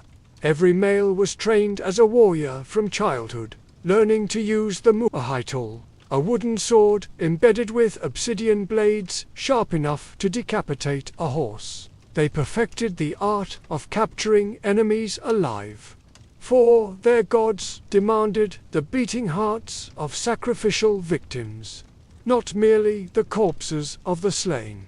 They created military orders like the Eagle Warriors and Jaguar Warriors, elite fighters who dressed as their totemic animals and struck terror into their enemies' hearts. The Mexica also refined their understanding of the cosmos and their place within it. They believed that the world had been created and destroyed 4 times before, and that they lived in the 5th sun, an age that would end in earthquakes and destruction unless the gods were properly nourished. This nourishment came in the form of human blood and hearts, offered in elaborate ceremonies that maintained their delicate balance between order and chaos. The sun itself, they believed, required daily sustenance to continue its journey across the sky and prevent the world from falling into eternal darkness. Their religious practices centered around a complex pantheon of deities, each governing different aspects of life and death. Huitzil ruled war and the sun, but he shared divine authority with Teloc, the rain god whose tears brought life to the crops, and Quetzal, the feathered serpent who had given humanity the gifts of civilization. Kiku, the earth goddess, devoured the dead and gave birth to new life in an endless cycle of creation and destruction. These gods were not distant figures, but active participants in human affairs, requiring constant attention and offerings to maintain their favor. As the years passed and the Mexica continued their migration, they encountered increasingly sophisticated civilizations around the lakes of central Mexico. The Valley of Mexico was a marvel of engineering and agriculture. Its interconnected lakes, supporting large populations through innovative farming techniques, Chiampas, artificial islands built from mud and vegetation, created some of the most productive farmland in the world. Cities like Texaco and Calhuacan commanded trade routes and tribute from dozens of smaller settlements. The Mexica served various masters during this period, sometimes as mercenaries, sometimes as vassals, always learning and adapting. They proved themselves fierce warriors and capable administrators, but they never forgot their divine mission. Their priests continued to watch for the promised sin, and their warriors continued to dream of the day when they would serve no master but their own. The moment of destiny arrived in 1325 CE on a small swampy island in Lake Texaco. There, according to legend, the Mexico scouts saw the vision their ancestors had sought for over 2 centuries. An eagle perched on a no-pole cactus, gripping a serpent in its beak. The location seemed inauspicious to outsiders. The island was small, marshy, and largely uninhabited because no one else wanted such unpromising land. But the Mexica recognized divine will when they saw it. They called their new city Tenochtitlan, the place of the prickly pear cactus, and set about transforming the unpromising island into something magnificent. Using techniques learned during their long migration, they began expanding the island's area through the construction of these floating gardens built from layers of mud, vegetation and organic matter only provided farmland but also served to drain and expand the island itself. The early years of Tenochtitlan were challenging. The Mexica were still vassals of Ashkapote, the dominant power in the region and paid tribute to 13 overlords. But they used this period of subordination wisely, learning the arts of statecraft while building their city's infrastructure and expanding their population through alliance. And they established a complex system of canals that served as streets, enabling the movement of goods and people throughout the growing city by canoe. That the transformation of the Mexico from wandering nomads to settled city dwellers required new forms of they developed a sophisticated system of Kalpali territorial units that combined residential areas with occupational specializations.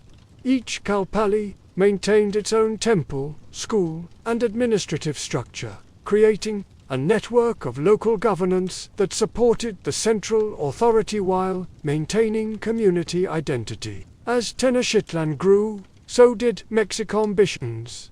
Their warrior culture, honed during centuries of migration and conflict, made them valuable allies and dangerous enemies. They began to establish relationships with other cities around the lake, sometimes through marriage alliances, sometimes through displays of military prowess. The promise of their patron god, Semedzo, becoming true. They were indeed becoming masters of all they surveyed. The city's architecture reflected both practical necessities and cosmic symbolism. At its heart rose the Templo Mayor, a massive pyramid temple dedicated to both Huitzila and Tloc. This twin temple represented the dual nature of Mexico power, the military might that conquered enemies and the agricultural abundance that sustained the growing population. The pyramid's construction required enormous quantities of stone and labor, demonstrating the city's ability to mobilize resources on an unprecedented scale. Surrounding the Templar, Thesaccord precinct contained dozens of other temples, schools for priests and warriors, and the palace complexes of the ruling elite. The entire area was enclosed by a wall carved with serpent motifs, creating a sacred space that served as the spiritual and administrative heart of the growing empire. Here, priests performed the daily rituals that maintained cosmic order, while rulers received tribute from subject peoples and planned the military campaigns that would extend the success of Tenochtitlan attracted migrants from across central Mexico. Skilled craftsmen came to work in the city's workshops, producing the elaborate featherwork, goldwork, and stone sculpture that demonstrated Mexico's artistic achievement. Merchants established trading networks that reached from the northern deserts to the tropical coasts, bringing exotic goods and foreign influences that enriched the city's culture. Scholars and priests contributed to the development of complex calendar systems and ritual practices that regulate every aspect of daily life. But perhaps the most crucial development during these years was the formation of the Triple Alliance in 1428. The Mexico joined with Texaco and Tlacopan to overthrow their teen overlords, creating a confederation that would dominate central Mexico for the next century. This alliance represented more than a military partnership. It was a sophisticated system of shared governance that allowed each member city to contribute its particular strengths while maintaining internal autonomy. Texaco brought scholarly and artistic traditions, becoming the intellectual center of the alliance. Its ruler, Nahualcoyo, was renowned as both a wise lawgiver and a patron of the arts, creating legal codes and architectural projects that influenced the entire region. Tlacopan, though the smallest partner, controlled important trade routes and provided crucial military support. Tenochtitlan, as the dominant military power, gradually assumed leadership of the alliance while maintaining the fiction of equal partnership. The success of the Triple Alliance formed the political landscape of Mesoamerica. No longer were the lake cities minor players paying tribute to distant overlords. They had become the overlords themselves, commanding tribute from territories stretching from coast to coast. The wealth that flowed into Tenochtitlan from this tribute system funded the massive construction projects that would make the city one of the wonders of the world. Under the leadership of rulers like Itzcoatl and Moctezuma, Ilhuicamina the Mexico developed the military and administrative systems that would enable their transformation from a regional power to a continental empire. They perfected the art of siege warfare, using massive armies to overwhelm enemy cities before offering the choice between submission and destruction. Those who submitted early retained their local rulers and customs, while providing tribute and military support. Those who resisted faced the full fury of Mexico, military might, and the systematic destruct of their independence. The tribute system that emerged from Theos conquests was a marvel of administrative efficiency. Tribute collectors, backed by garrisons of Mexico warriors, regularly visited subject territories to collect the goods and services demanded by the imperial capital. These demands were carefully calculated based on each region's productive capacity and specializations. Coastal areas provided tropical feather sand cacao beans. Mountain regions contributed precious stones and metals. Agricultural areas supplied the corn, beans, and other staples that fed the growing urban population. The wealth generated by this system enabled Tenochtitlan to support a population that may have reached 200,000 people at its peak, making it one of the largest cities in the world. The urban area covered approximately 13 square km and was connected to the mainland by massive causeways that served as both transportation arteries and defensive barriers. These causeways included removable sections that could be destroyed in case of attack, turning the city into an island fortress protected by the lake itself. The engineering achievements required to sustain such a large urban population on an island in a lake were extraordinary. The Mexico constructed elaborate aqueduct systems that brought fresh water from springs on the mainland, ensuring that the city's inhabitants had access to clean drinking water despite being surrounded by the brackish waters of Lake Texaco. Developed sophisticated waste management systems that recycled human waste as fertilizer for the Chinampas while maintaining public health and sanitation. The city's markets became legendary for their size and diversity. The Great Market at Platalo, Tenochtitlan's sister city, was said to accommodate 60,000 traders on busy days. Goods from across the empire and beyond could be found there. Precious metals and stones from the mountains, tropical birds and their feathers from the coasts, cotton textiles dyed in brilliant colors, carved obsidian weapons and tools, medicinal herbs and exotic foods. Spanish conquistadors would later compare these markets favorably to anything they had seen in Europe. But the true foundation of Mexico power lay not in their markets or monuments, but in their military organization and warrior culture.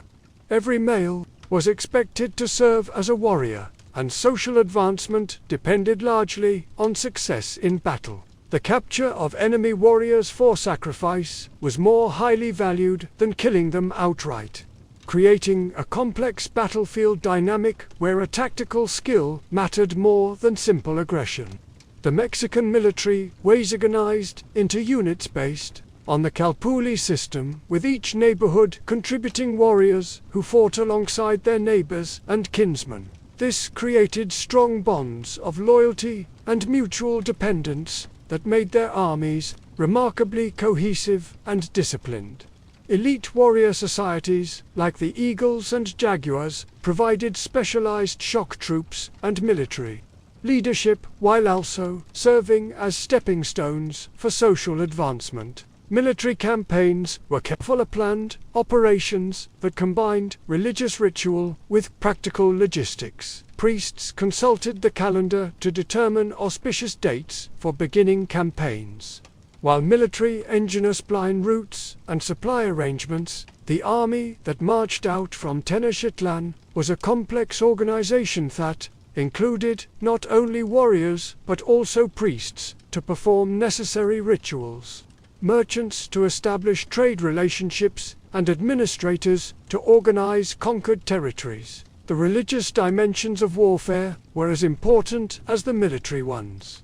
The Mexica believed that war was a cosmic necessity, a means of providing the gods with the sacrificial victims they required to maintain universal order. The Flower Wars, ritualized conflicts fought primarily to capture prisoners for sacrifice, represented the ultimate fusion of military and religious purposes. These campaigns were not intended to conquer territory, but to provide a steady supply of victims for the elaborate ceremonies that punctuated the Mexican ritual calendar. The practice of human sacrifice, while shocking to modern sensibilities, was central to Mexico's religious beliefs and political organization. They believed that the gods had sacrificed themselves to create world and humanity, and that humans owed a corresponding debt that could only be paid through the offering of life itself. The heart, viewed as the seat of life and consciousness, was the most precious gift that could be offered to the divine powers that sustained the universe. These sacrificial ceremonies served multiple functions beyond their religious significance. They demonstrated the power and piety of the ruling elite, reinforced social hierarchies, and created powerful psychological effects that helped maintain order within the empire. The knowledge that rebellion would result not just in military defeat, but in having one's heart torn out atop a pyramid temple was a powerful deterrent to potential insurgents. The scale of these ceremonies could be enormous. The dedication of the expanded Templar in 1487 reportedly involved the sacrifice of thousands of prisoners captured in military campaigns, specifically organized for that purpose. While these numbers may be exaggerated, there is no doubt that human sacrifice was practiced on a scale that impressed and horrified contemporary observers from other cultures. As the 15th century progressed, the Mexican Empire continued to expand under rulers like Axia, Catl, Tizac, and Awit. Each conquest brought new wealth and new challenges.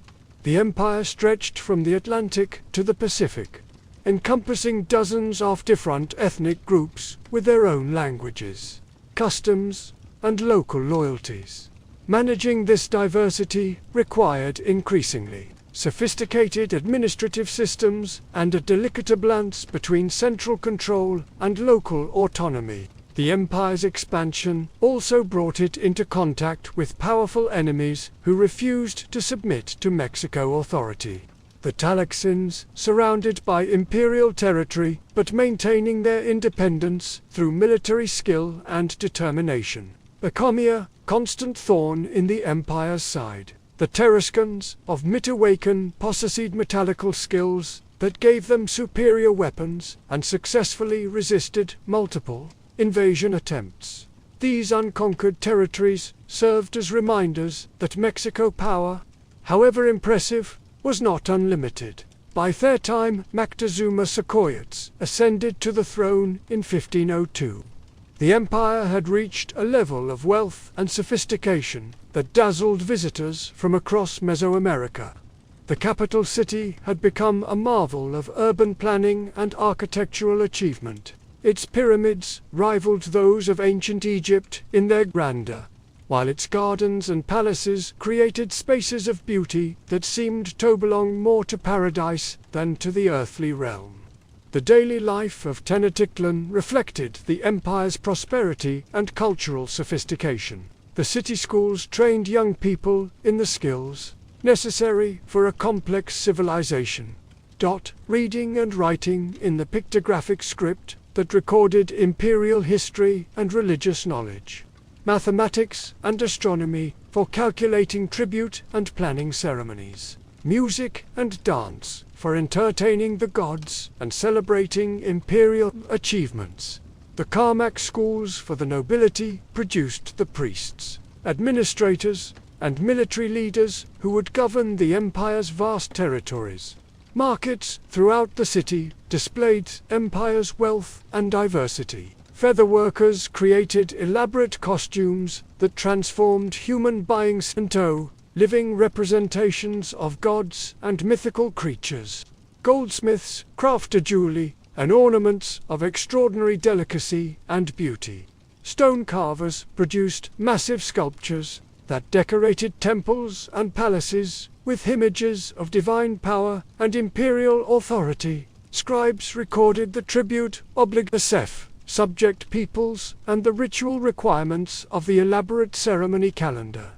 The position of women in Mexico society was complex and varied according to social class and individual circumstances. Noble women could wield significant political influence, serving as regents for minor sons or negotiating marriage alliances between powerful families. Common women worked as merchants, artisans, and farmers, contributing essential labor to the empire's economy. All women participated in religious ceremonies, with some serving as priestesses in temples dedicated to male deities. The education of children reflected the military values that underpinned Mexico's society. Boys learned to use weapons and participate in mock battles from an early age, while girls were trained in the domestic skills that would make them valuable wives and mothers. Both sexes learned the religious knowledge necessary to participate in elaborate ceremonies that regulated community life. The harsh discipline of Mexico education was designed to produce adults capable of the self-sacrifice and devotion to duty that the empire required. The Mexican understanding of time was fundamentally different from European concepts of linear progression. They believed in cyclical time where events repeated themselves according to divine patterns recorded in their complex calendar systems. The ritual calendar of 260 days intersected with the solar calendar of 365 days to create larger cycles that determined the proper timing for everything from planting crops to conducting military campaigns. This temporal framework gave meaning and structure to daily life while reinforcing the authority of the priests who interpreted its requirements. The empire's agricultural foundation rested on the remarkable productivity of the Chinampa system. These artificial islands, built in the shallow waters of the lake, produced multiple crops per year and supported population densities that would not be matched in the region until the 20th century. The careful management of water levels, soil composition, and crop rotation required sophisticated knowledge of agricultural science and hydraulic engineering. The surplus production from these gardens fed not only the urban population, but also supported the larger numbers of priests, warriors, and administrators who served the imperial state. Trade networks, radiating out from Tenochtitlan, connected the empire to regions far beyond its political boundaries.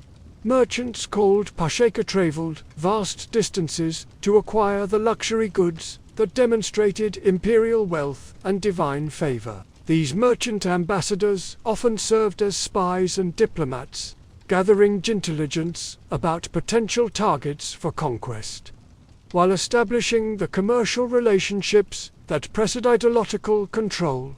Their journeys took them to the Maya cities of the south, the desert communities of the north, and the coastal regions where precious shells and rare feathers could be obtained. The religious calendar that governed imperial life was punctuated by festivals that combined celebration with solemnity, joy with terror. The festival of Shupili, the new fire ceremony, held every 52 years, involved the extinguishing of all fires throughout the empire and their rekindling from as a card flame lit on the chest of a sacrificial victim. This ceremony marked end of one temporal cycle and the beginning of another, symbolically renewing the world and ensuring its continued existence. But beneath the surface, prosperity and magnificent ceremonies, the empire faced growing challenges that would prove to be its undoing. The constant demand for sacrificial victims required ever more military campaigns, straining resources and creating enemies throughout Mesoamerica. The rigid social hierarchy that maintained order also limited social mobility and created resentment among those excluded from the benefits of imperial success. Most ominously, the empire's expansion had reached its natural limits, bounded by unconquerable enemies and the vast oceans that surrounded the continent. The arrival of Spanish conquistadors in 1519 would expose these underlying weaknesses and bring the Mexican Empire to a catastrophic end. But the story of their rise from wandering nomads to masters of a continental empire remains one of history's most remarkable achievements. In less than 2 centuries, they had transformed themselves from refugees seeking a homeland into the rulers of one of the world's most sophisticated civilizations. The legacy of the Mexico would outlive their political independence. Their techniques, architectural achievements, and artistic traditions would influence subsequent cultures for centuries to come. The city they built on a swampy island would become Mexico City, one of the world's largest urban centers. The eagle perched on a cactus grasping a serpent would become the symbol of the Mexican nation, connecting the modern state to its pre-Columbian heritage. Most importantly, the Mexica demonstrated that human ingenuity and determination could overcome even the most unpromising circumstances, that their transformation of a marshy island into one of the world's great cities showed what could be accomplished when vision was combined with practical skill and unwavering dedication. Their story reminds us that civilizations are not built by destiny alone, but by the daily choices of countless individuals who choose to work together toward a common goal. As we drift toward sleep, we might imagine the sound of drums echoing across Lake Texaco, calling the faithful to prayer in the temples of Tenochtitlan. We might picture the morning mist rising from the Shananas where farmers tend their floating gardens, or the evening light painting the pyramids gold as the sun sets behind the mountains. The Mexica believed that the world would end in earthquakes and destruction, but they also believed that new worlds would be born from the ruins of the old. Their empire may have fallen, but their story continues to inspire us with its vision of what human beings can accomplish when they dare to dream of greatness and work together to make those dreams reality. As you drift into slumber tonight, let's tell you the story of the Aztec Empire, a tale that spans centuries and weaves together divine visions, human sacrifice, and the rise and fall of one of history's most remarkable civilizations. Our story begins not with the glory of Tenochtitlan, but in the harsh northern deserts of Mexico, where a wandering people called the Mexica searched for their promised land. These nomadic tribes had left their mythical homeland of Alan sometime in the 12th century, carrying with them nothing but their faith in their patron god, Huitzilopochtli, and a prophecy that would guide their destiny. For over 2 centuries, the Mexica wandered the central plateau of Mexico, moving from place to place, never welcomed, always searching. They were a people without a home, looked down upon by the settled civilizations they encountered. The city-states of the Valley of Mexico saw them as barbarians, univized nomads who had no place among the sophisticated cultures that had flourished in these lands for generations. But the Mexica carried within them a vision that sustained them through their long journey. Their god Huitzila had promised them a sign that would mark the location of their destined home. They would know the place when they saw an eagle perched atop a knoll cactus, gripping a serpent in its beak. This image, born from prophecy, would one day become the symbol of a nation. Thundering finally ended in 1325, when Mexico priests reported seeing the prophetic vision on a small swampy island in Lake Texcoco. Here, in what seemed like the most unlikely place they would build their capital, the island was marshy, difficult to reach, and appeared to offer little in the way of natural advantages. But the Mexica understood that this waste higher divine destiny, and they set about transforming this unpromising plot of land into something extraordinary. They called their new city Tenochtitlan, meaning place of the prickly pear cactus, in honor of the sacred vision that had brought them here. What began as a humble settlement of reed huts and small temples would, over the next 2 centuries, grow into the largest city in Americas and one of the most magnificent urban centers in the world. The early years were harsh. The Mexica was still regarded as outsiders by the powerful city-states that surrounded Lake Texcoco. They survived by serving as mercenaries for more established rulers, their warriors earning a reputation for fierce courage and military skill. They learned the arts of warfare, politics, and administration from their neighbors, all while maintaining their own distinct identity and religious practices. The transformation from wandering tributo imperial power began in earnest in 1428, when the Mexico formed what would become known as the Triple Alliance.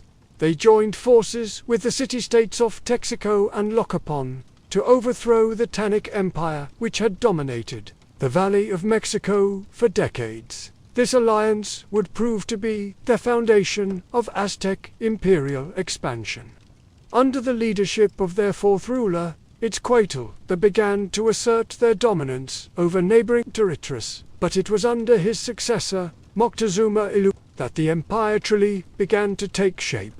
This first Moctezuma, often called Moctuma the Telder, to distinguish him from his more famous descendant, ruled for nearly 3 decades and established many of the institutions that would define Aztec civilization.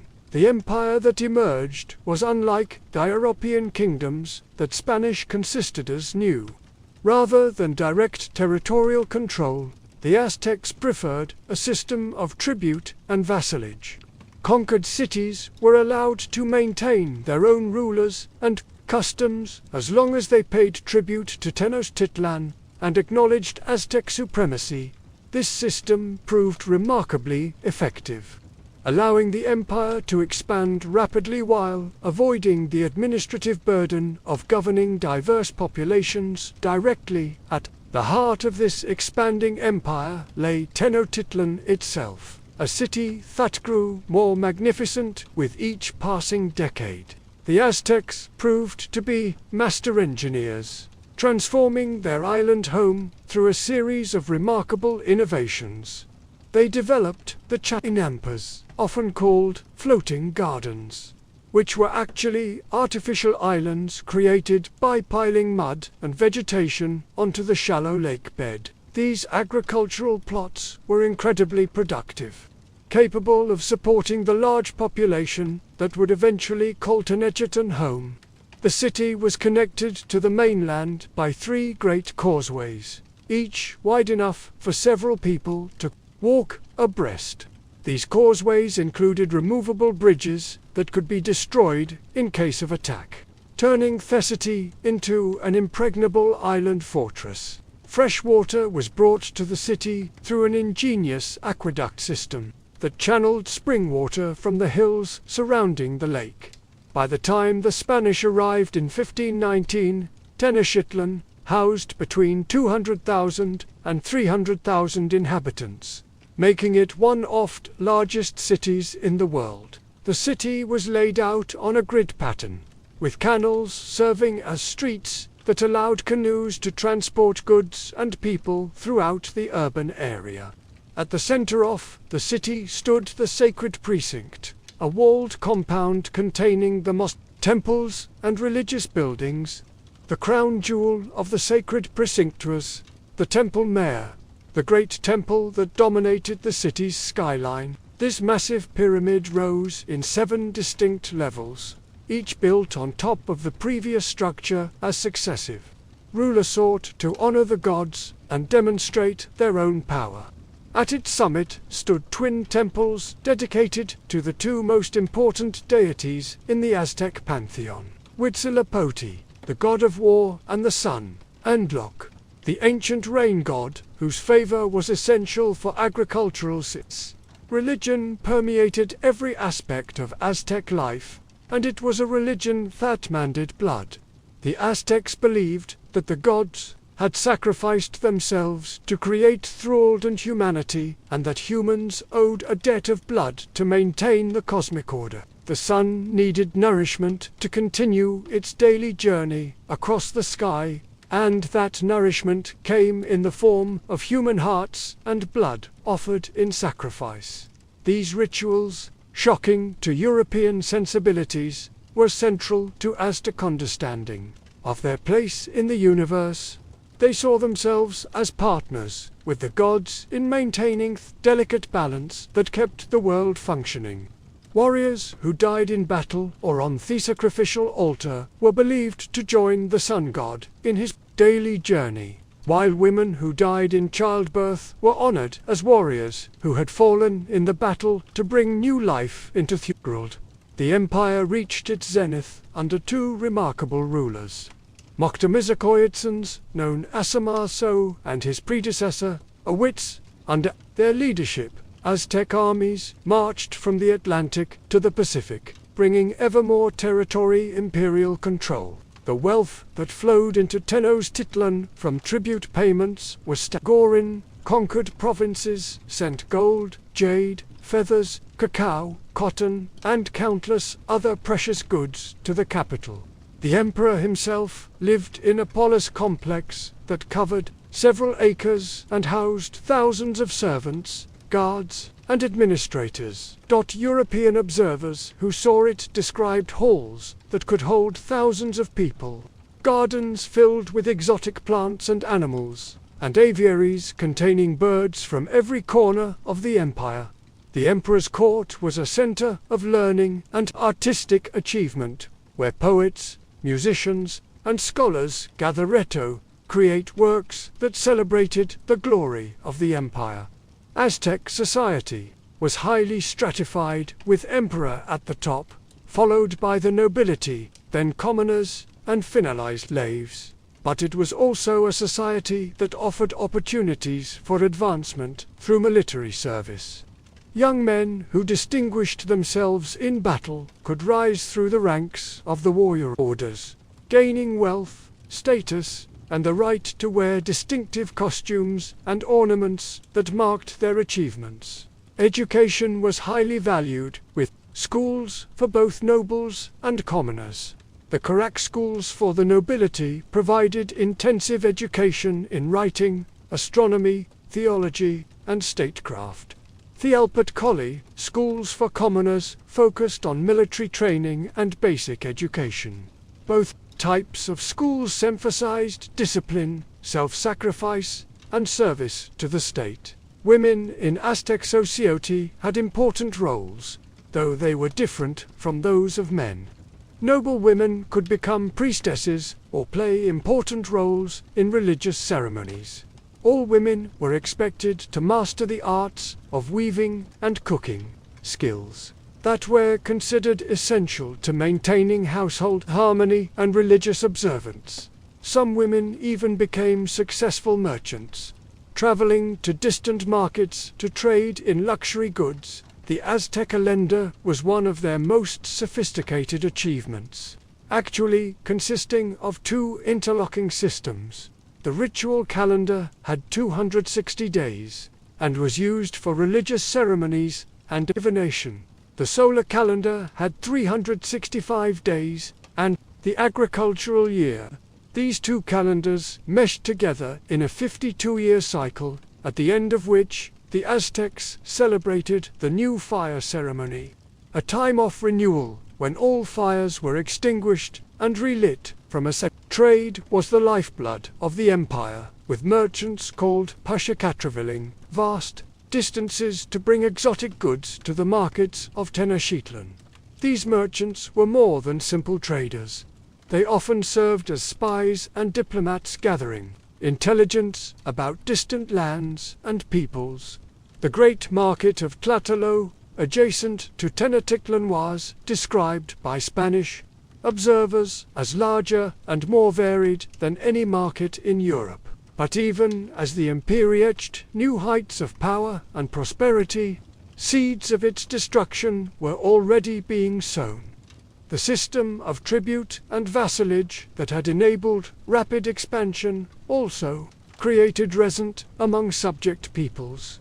Many communities lived under Aztec rule unwillingly, paying heavy tributes and providing warriors for imperial armies.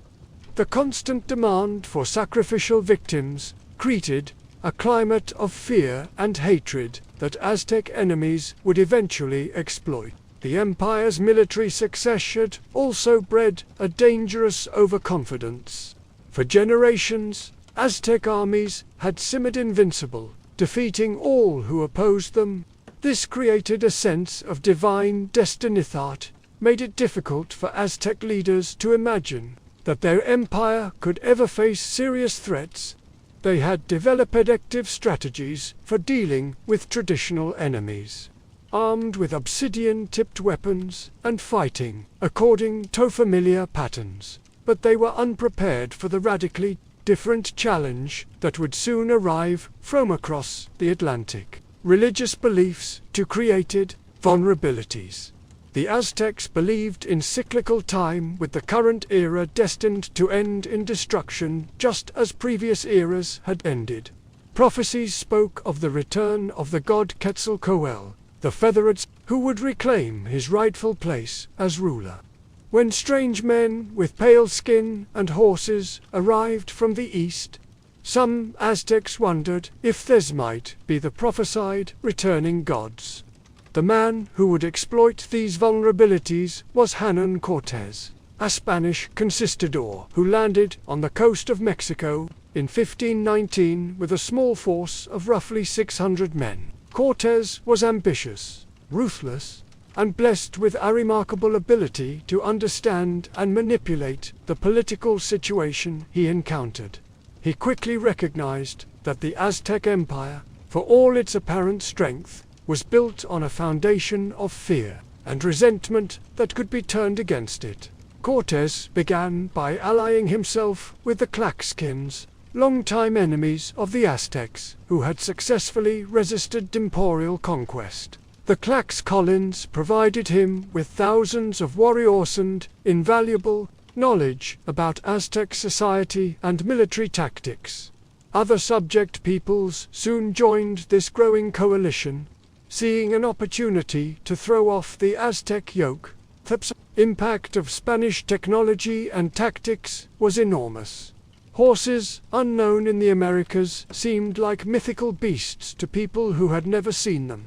Steel weapons and armor proved superior to traditional obsidian and cotton protection. Most devastating of all were the diseases that the Spanish unknowingly brought with them. Smallpox, typhus, and other European diseases swept through indigenous population, killing millions who had no immunity to these foreign pathogens. When Cortés and his allies finally reached Tenochtitlan in November 1519, they were received as guests by Moctezuma, and who was still uncertain about the nature and intentions of these strange visitors.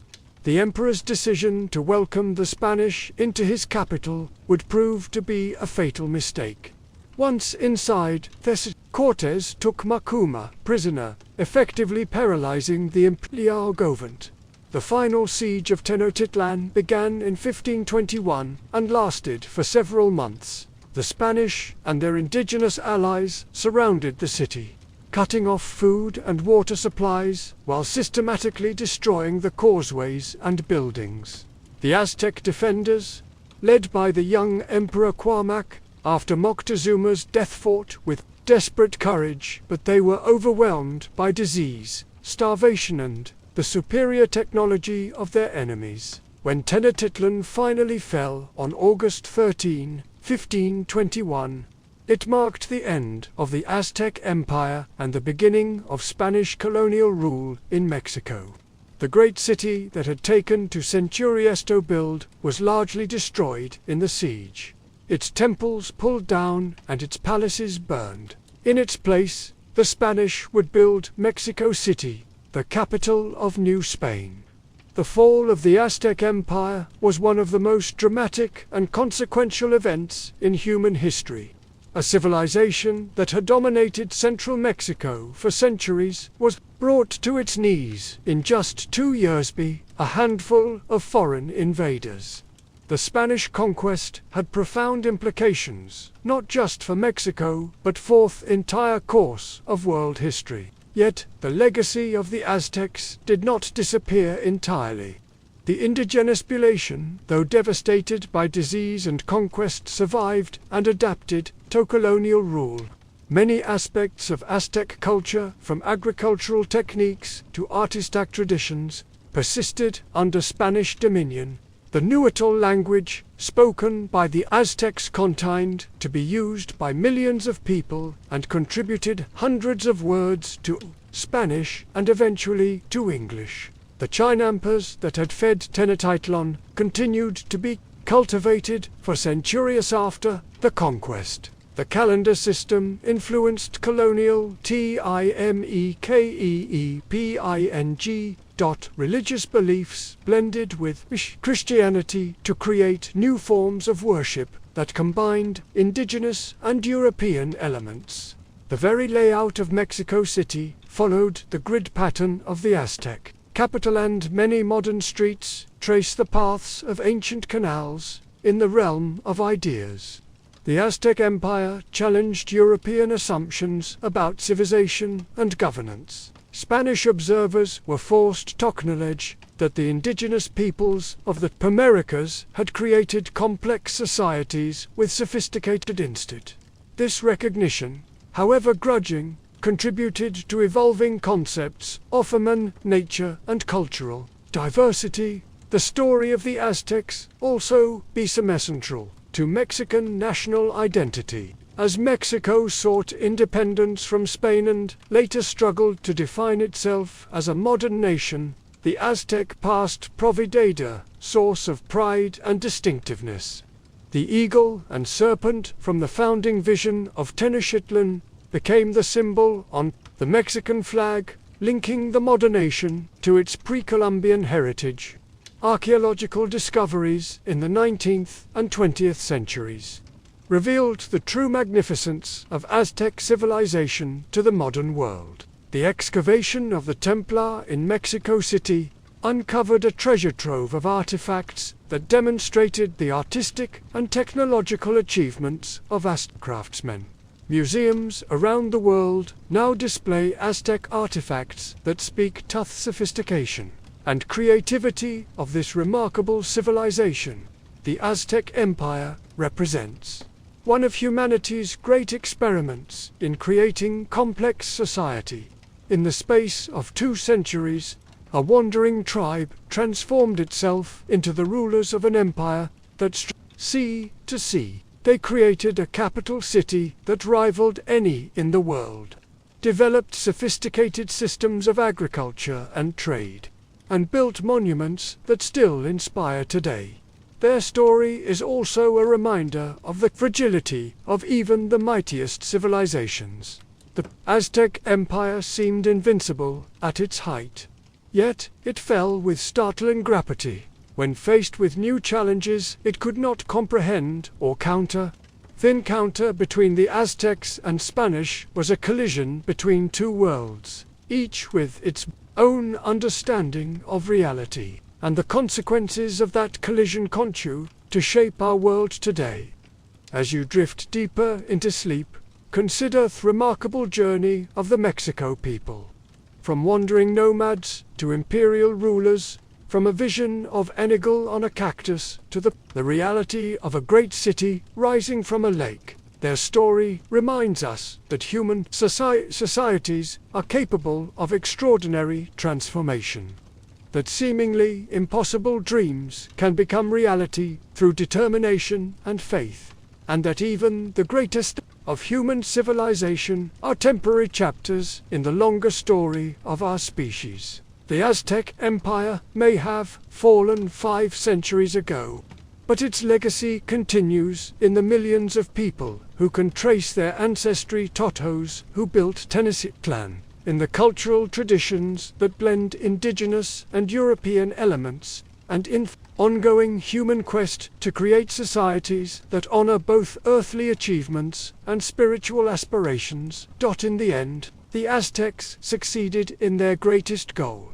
They achieved a form of immortality, not through the blood sacrifices they offered to their gods, but through memories and inspirations they left for future generations to discover and cherish.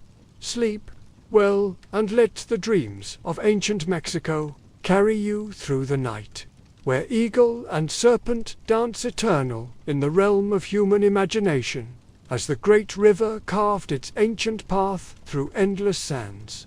The people who would become masters of stone and time began to stir.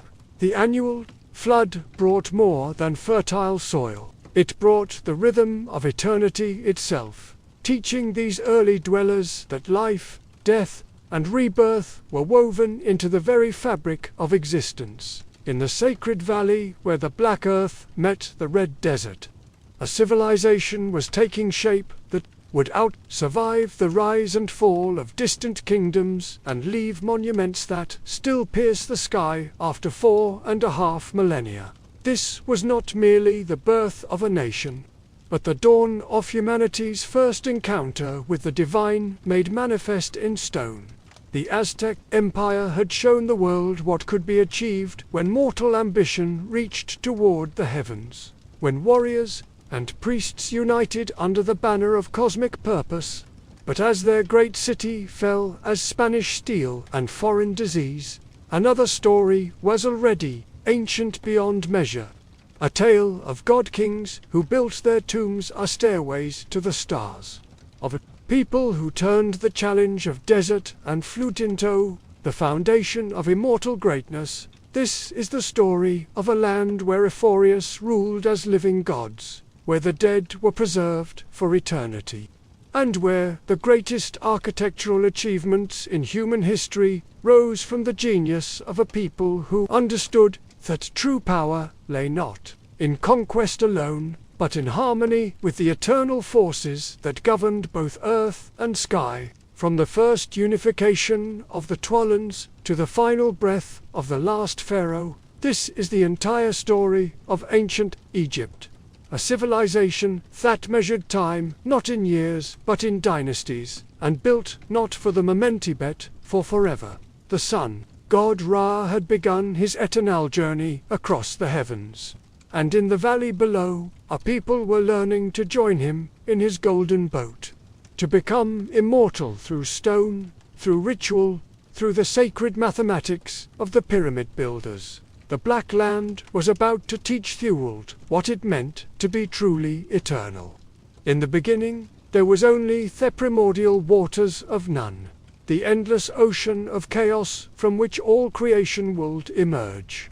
From these dark depths rose the first mound of earth, and upon it stood the self-created God who would speak existence into being.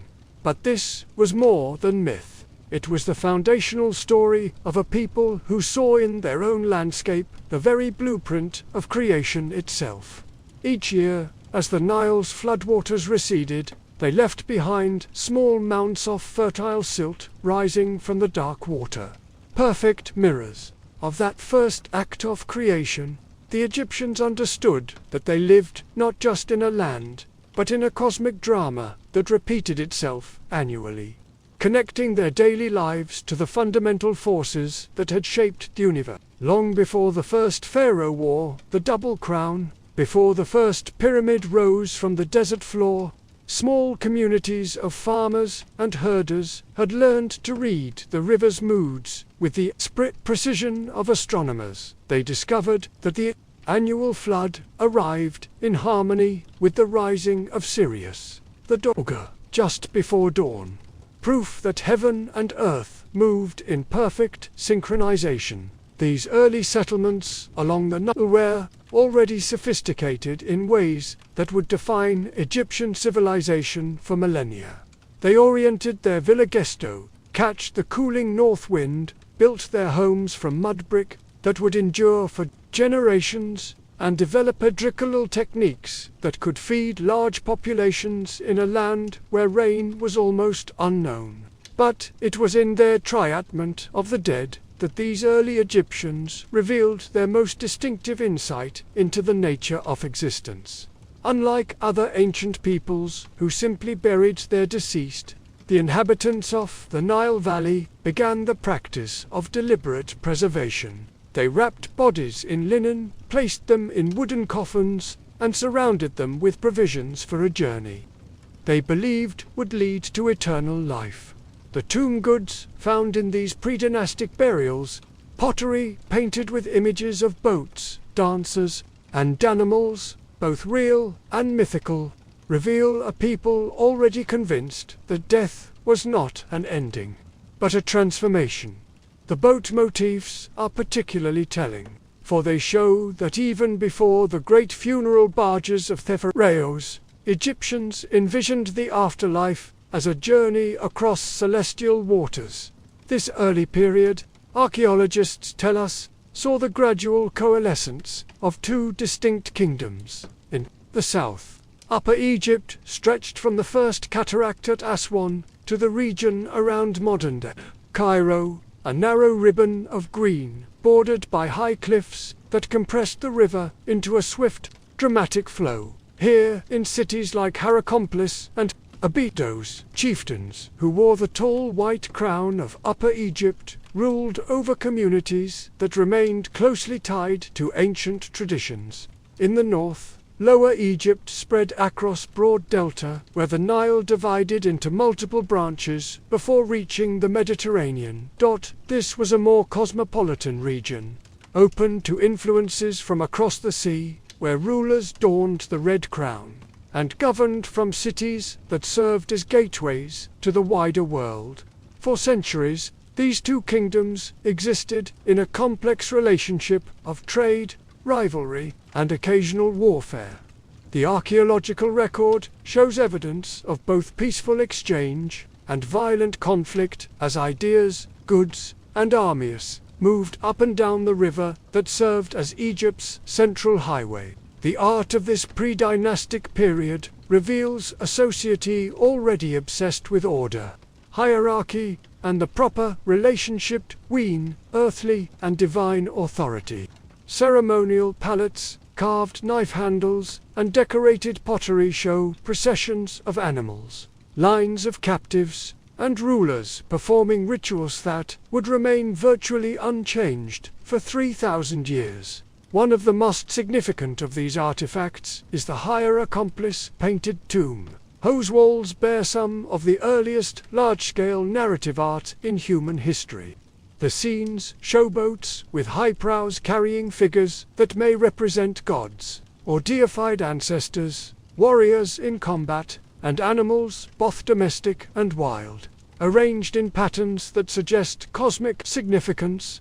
The boats depicted in this tomb are particularly important, for they establish a visual language that would persist throughout Egyptian history. These vessels are not merely transportation, but cosmic vehicles carrying their passengers across the waters that separates the world of the living from the realm of the dead.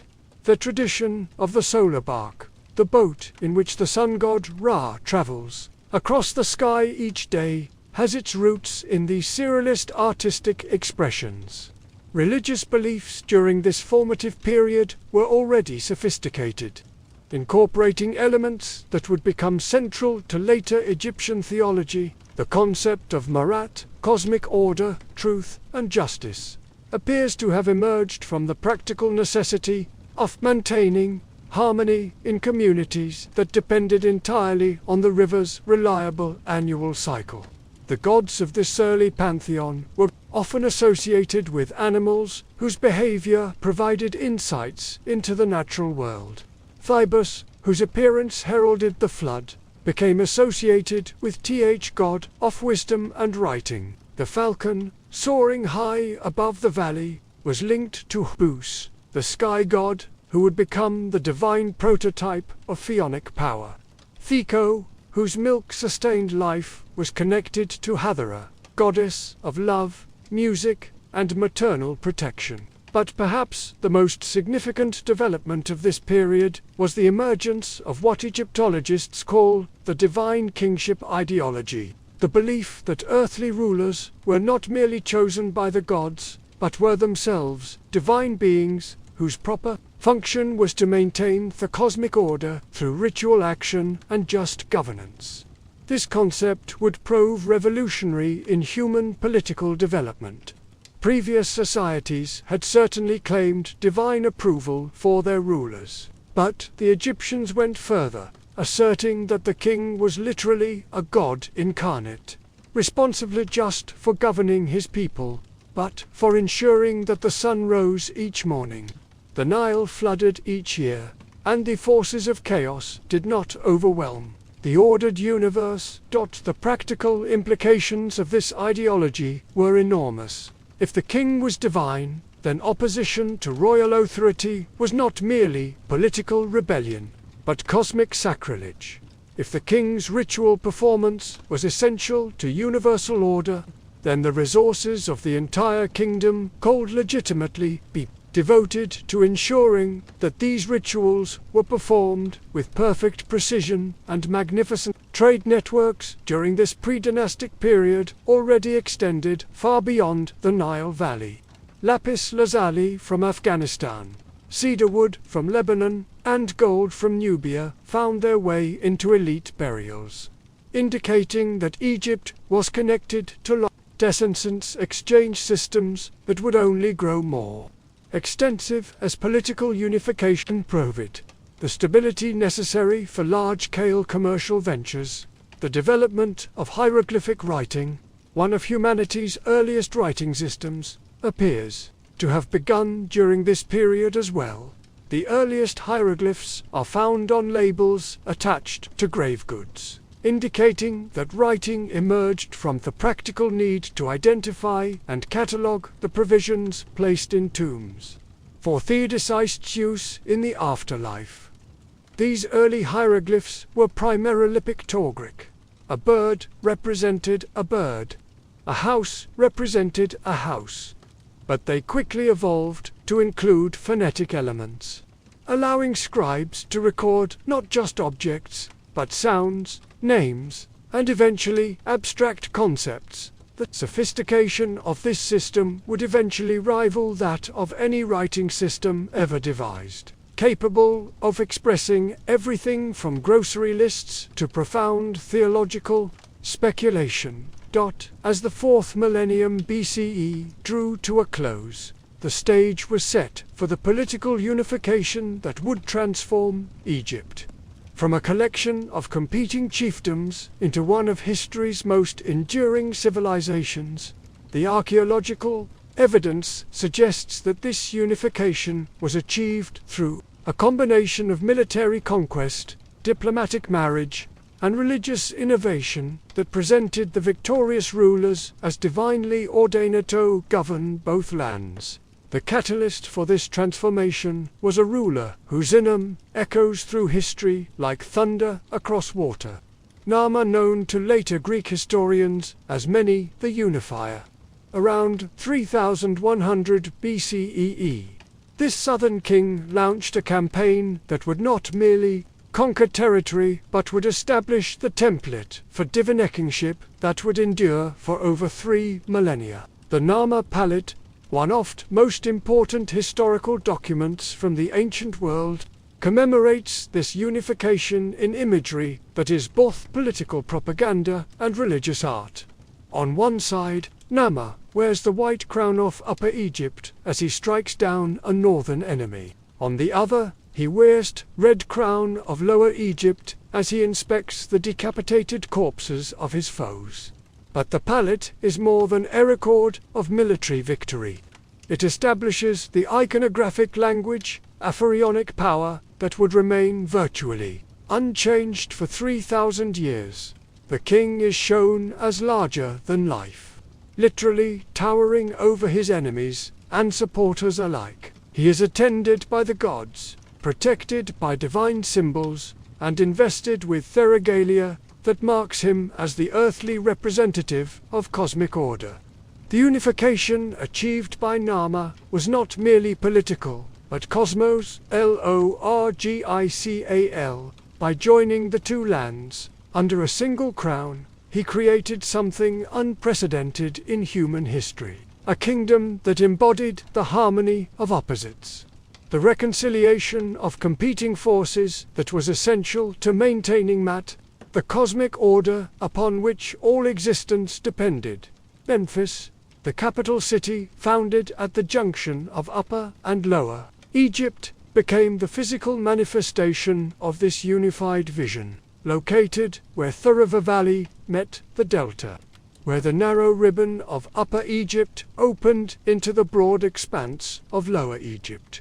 Memphis stood as a symbol of the king's role as the one who brought together what had been separate, who created from diversity order from chaos.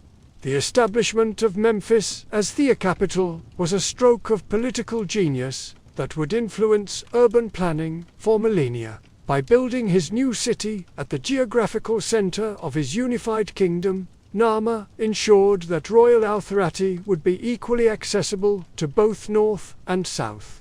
The city became the hub of a transportation network that connected every corner of Egypt to the royal presence. But Memphis was more than an administrative center. It was a sacred city where the king performed the rituals essential to cosmic order. The great Temple of Ptah, the creator god, who was said to have spoken the world into existence, became the religious heart of the kingdom, where daily ceremonies ensured the continuation of divine favor and the proper functioning of the universe. The early dynasties that followed, mummification, the first and second dynasties, spanning roughly from 3100 to 2686 billion CE, devoted themselves to elaborating and institutionalizing the system of divine kingship that he had established. These rulers were not content to be merely successful warlords. They sought to transform themselves into cosmic principles, eternal guardians of the order that separated civilization from the royal tombs of this period. Excavator, Abydos, and Saqqara reveal the enormous resources devoted to ensuring the king's successful transition from earthly ruler to divine ancestor. These mastaba tombs, rectangular dust with sloping sides and flat tops, were filled with everything the deceased king would need in afterlife: food, furniture, weapons, jewelry, and even servants who were sometimes buried alive to accompany their master into eternity. The practice of human sacrifice at royal funerals, while shocking to modern sensibilities, reflected the logical extension of divine kingship ideology.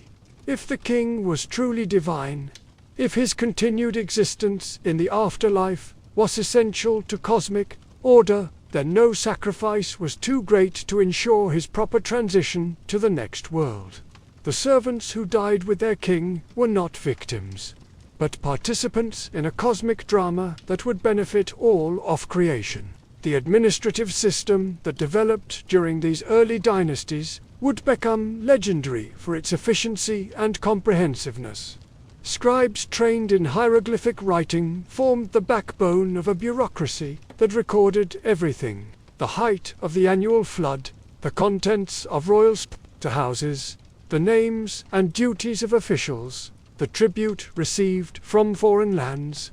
This was perhaps the world's first truly literate civilization, where written records were not merely aids to memory, but instruments of power. The ability to read and write hieroglyphs was a closely guarded privilege that marked its possessors as members of an educated elite with access to the accumulated wisdom of ages. The hieroglyphic system, itself evolved rapidly during this period, developing from simple pictographs into a sophisticated writing system capable of expressing abstract concepts, recording spoken language, and preserving complex theological speculation. The scribes who mastered this system were not mere clerks, but intellectuals whose skills were essential to the functioning of the state. Religious development during the early dynastic period laid the foundation for beliefs that would remain central to Egyptian civilization for 3 millennia. The concept of the pharaoh as Horus, the falcon god who ruled the living, and as Osiris, the god who ruled the dead, established the dual nature of kingship that would define royal ideology throughout Egyptian history. The myth of Osiris, which would become central to Egyptian beliefs about death and resurrection, appears to have emerged during this period as a way of explaining and justifying the king's transition from earthly ruler to divinionster. According to this myth, Osiris was a benevolent king who was murdered by his jealous brother Seth, dismembered and scattered across Egypt. His wife, Isis, gathered the pieces and restored him to life. But Osiris chose to rule the underworld rather than return to earth, becoming the judge of the dead and the guarantor of eternal life for the righteous. This story provided a powerful model for understanding royal death not as ending but as transformation, not as defeat but as assumption of an even more important cosmic role. Every pharaoh who died became Osiris, joining the company of divine ancestors who continued to protect and guide Egypt from the afterlife. The artistic achievements of the early dynastic period established convention that would remain virtually unchanged for 3,000 years. Egyptian art was not intended to capture fleeting moments or individual personality, but to create eternal images that would ensure the continued existence of their subjects in the afterlife. The formal hieratic style that characterized Egyptian sculpture and painting, figures standing in eternal poses, men with left foot forward, women with feet together, both facing forward while their heads turned in profile, was not primitive technique but sophisticated theology made visible. This art aimed to transcend time, to create images that would be as meaningful and powerful in the afterlife as they were in the world of the living. By the end of the early dynastic period, around 2686 BCE, Egypt had become recognizably unified kingdom stretching from the first cataract to the Mediterranean, ruled by divine pharaohs, sustained by the annual gift of the Nile, flood organized by an increasingly sophisticated bureaucracy, and protected by the cosmic order of Mayat. But human ambition, once awakened, knows no bounds. The pharaohs who inherited this carefully ordered world would soon discover that stone and geometry, properly combined, could touch the imperishable stars themselves. The stage was set for the Old Kingdom, the age of pyramid builders, when Egypt would create monuments so magnificent that they would be counted among the wonders of the world for all time.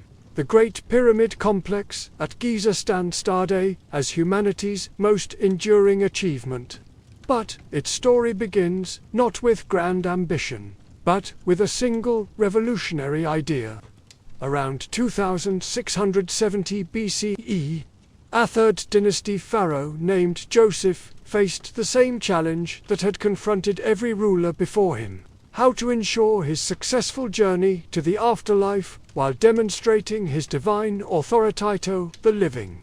The answer came from his architect, a man whose genius would echo through eternity. Imhotep, physician, astronomer, sage, and master builder, stood before his pharaoh with plans that defied every convention of royal burial. No longer would the divine ruler rest beneath a simple mastaba tomb. Instead, he would ascend to heaven on a stairway of stone. At Saqqara, across the Nile from Memphis, Imhotep began construction of something unprecedented: a steppyramid rising in 6 massive tiers toward the sky. Each level represented, closer to the divine realm, a physical manifestation of the celestial ladder that would carry the deceased pharaoh to join Ra in his solar bark. The step pyramid complex was more than a tomb. It was a miniature cosmos rendered in limestone. Courtyards for the eternal celebration of the said festival. Chambers filled with provisions for the afterlife. False doors through which the pharaoh's spirit could pass between worlds. For the first time in human history, someone had attempted to construct eternity itself. But Imhotep's masterpiece was only his innovation unleashed an architectural fever that would consume the 4th dynasty and create wonders that still inspire awe 4.5 millennia later. The challenge had been set. Each new pharaoh must reach higher, build grander, achieve greater perfection than his predecessor. Sneferu, first pharaoh of the 4th dynasty, inherited this ambition and made it his obsession. He embarked on a construction program so vast it defies comprehension. Not 1 pyramid, but 3, each a stepping stone toward architectural perfection. At Maidum, he completed a steppyramid, begun by his predecessor, then transformed it into the first true pyramid by filling in the steps with smooth limestone casing, but the angles were wrong. The weight distribution flawed. Parts of the structure collapsed, earning it the modern name the Collapsed Pyramid. Undeterred, Sneferu moved north to Dachshund began again. His second attempt rose at a sharp angle of 54, but halfway up, the builders realized their mistake. The angle was too steep. The structure would collapse under its own weight. They changed course mid-construction, reducing the angle to 43. Creating the distinctive bent profile that gives the bent pyramid its name. Still not satisfied, Neferu commissioned a 3rd pyramid at Dasha, the Red Pyramid, named for the reddish limestone of its core. Here, finally, the builders achieved perfection.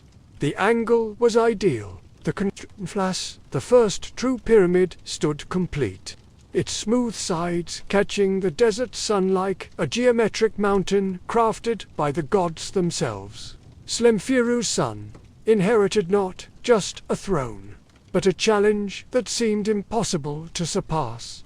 How could any structure exceed the magnificence of his father's achievements? Khufu's answer would become one of the 7 wonders of the ancient world. At Giza, on a plateau overlooking Memphis, Khufu's architects laid out plans for a pyramid that would dwarf Alotha's. For over 20 years, perhaps 30,000 workers labored to create the Great Pyramid. Massive limestone blocks, each weighing as much as 15 tons, were quarried from the Giza Plateau itself. The finest white limestone came from across the Nile, fed by barges during the annual flood. Granite for the inner chambers traveled 600 meters down the Nile from Aswan. Massive blocks that required specially constructed vessels to transport. The precision of the Great Pyramid borders on the supernatural. Its base covers 13 acres and is leveled to within just 2 centimeters. The 4 sides align almost perfectly with the cardinal directions, deviating by only 3 arc minutes. The pyramid, originally 481 feet, relates to its base by the mathematical constant, though whether this was intentional or coincidental remains one of Egyptology's enduring mysteries. Inside, the architects created a complex of chambers and passageways that speaks to both practical needs and cosmic symbolism. The descending passageway plunges into the bedrock toward an unfinished subterranean chamber. Perhaps the original burial site abandoned when plans changed. The ascending passage leads to the Grand Gallery, a soaring corridor with a corbelled ceiling that ranks among the masterpieces of ancient architecture. At its end lies the King's Chamber, constructed entirely of red granite and housing a massive sarcophagus that was placed there during construction, too large to fit through the passages once the pyramid was complete. The Great Pyramid was not merely Khufu's tomb, but centerpiece of an entire necropolis. The complex included a mortuary temple where daily offerings would be made to the deceased pharaoh's spirit, a causeway connecting the pyramid to Avali Temple where the mummification rituals were performed, and smaller pyramids for Khufu's queens. Surrounding the main pyramid, hundreds of mastaba tombs housed the nobles and officials who would serve their pharaoh in the afterlife, creating an eternal city of the dead. But even Khufu's movement could not satisfy the architectural ambitions of the Fourth Dynasty. His son Khafra constructed the second pyramid at Giza, slightly smaller than his father's, but appearing taller because it stands on higher ground. Khafra also commissioned the Great Sphinx, carved from a massive outcrop of limestone left by his father's quarrying. With the body of a lion and the head of a pharaoh, the Sphinx embodies the concept of divine kingship.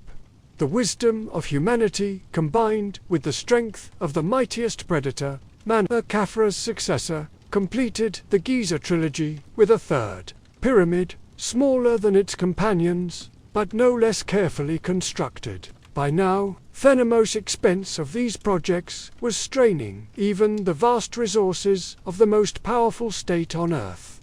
The royal pyramid remained massive, but the complex was simpler, the subsidiary buildings less elaborate. These pyramids, not constructed by slaves, despite popular imagination. Recent archaeological evidence from the workers' villages at Giza reveals that the laborers were well-fed craftsmen, probably conscripted during the flood season, when farming was impossible. They consumed massive quantities of beef, bread, and beer, a diet that speaks to their valued status rather than oppression. Graffiti left by work gangs bears proud names like Friends of Khufu and Drunkards of Mana, suggesting a sense of pride in their monumental achievement. The pyramid complexes functioned as economic engines that employed thousands of people year-round. Priests maintained daily rituals offering food and incense to the deceased pharaoh's spirit. Craftsmen created the furniture, jewelry, and provisions needed for the afterlife. Farmers on royal estates provided the agricultural surplus that funded these activities. The pyramids were not testaments to royal vanity, but religious and economic institutions that sustained entire communities. During this golden age, divine kingship reached its apex. The pharaoh was not merely a ruler, but a cosmic principle, the living embodiment of Horus, who would become Osiris upon death. The pyramid texts, first carved in the burial chamber of Uns at the end of the Fifth Dynasty, preserve the religious beliefs that animated these monuments. They speak of the deceased pharaoh ascending to heaven, joining the imperishable stars, becoming one with Rion, his eternal journey across the sky. The nobles who surrounded these divine pharaohs constructed their own elaborate totems, creating an art form that would influence civilization for millennia. The mastaba tombs at Saqqara and Giza are decorated with scenes of daily life rendered in exquisite detail. Farmers harvesting grain, fishermen casting nets, craftsmen at their benches, dancers and musicians entertaining at banquets. These images were not mere decoration, but magical inserents, ensuring that the deceased would enjoy these pleasures. Throughout eternity, women enjoyed remarkable status during the Old Kingdom. Queen Heta's Khufu's mother was buried with furniture and jewelry of extraordinary craftsmanship. The goldwork found in her tomb demonstrates a level of artistic achievement that would not be surpassed for centuries. Other royal women, like Queen Kent Caraway's may have ruled in their own right during transitional periods between dynasties. That the administrative system that supported this monumental age was a marvel of The Abusia papyri, discovered in the pyramid complex of Nephir, provide the earliest substantial Admitrist archives from ancient times. They reveal a bureaucracy of extraordinary sophistication, tracking everything from the daily rations of temple workers to the movements of ships carrying stone from distant quarries. Officials with titles like Overseer, Ophal Royal Works, and Chief Architect commanded resources that dwarf those of most contemporary kingdoms. Science and mathematics flourished alongside architecture. The Edwin Smith Papyrus, though copied later, preserves medical knowledge that likely dates to this period. The first systematic description of surgical procedures, anatomical observations, and rational medical thinking. The Rene Papyrus demonstrates mathematical concepts, including the beginnings of geometry and algebra, that pyramid builders must have mastered to achieve their architectural miracles. Trade networks expanded to support the construction programs. Cedar wood from Lebanon provided timber for boats and scaffolding. Gold from Nubia funded the vast expenses. Copper from Sinai was alloyed with tin to create bronze tools that made precise stone cutting possible. Lapis lazuli from Afghanistan decorated royal jewelry, while incense from Punt perfumed Templar rituals. Religious concepts crystallized during this period that would remain central to Egyptian belief for 3,000 years. The sun god Ra emerged as the supreme deity, the creator and sustainer of all life. The deceased pharaoh was thought to join Ra's crew on the solar bark, helping to fight off the serpent Pharaohs, who threatened to devour the sun each night. This daily cosmic drama was reflected in the orientation of temples and pyramids, aligned to catch the first rays of dawn. But even the mightiest kingdoms contain the seeds of their own decline. The enormous resources devoted to pyramid construction gradually weakened the central government. Provincial governors, grown wealthy from managing the royal estates, began to assert increasing independence. The ideology after the kingship, taken to its logical extreme paradoxically, weakened royal power by making the pharaoh too sacred for effective political action. The Fifth Dynasty marked the beginning of this slow decline. The pyramids grew smaller, the construction less precise. Solar temples dedicated to Ra began to compete with royal tombs for resources and attention. The divine pharaoh was still revered, but power was slowly diffusing to the priesthood and provincial nobility. Pepe Tikru, who ascended the throne as a child around 2278 BCE, would rule for 94 years, the longest reign in human history. But longevity proved a curse rather than a blessing. As the aged pharaoh became increasingly isolated in his palace, real power shifted to regional governors who ruled their provinces like independent kingdoms. The central government, weakened by decades of massive construction projects and lavish court life, could no longer enforce its authority over distant territories. Climate change compounded political weakness. The annual flood, the foundation of Egyptian prosperity, began to fail. Drought gripped the region, causing famine and social unrest. Provincial governors hoarded grain, while the central government roved powerless to redistribute resources effectively.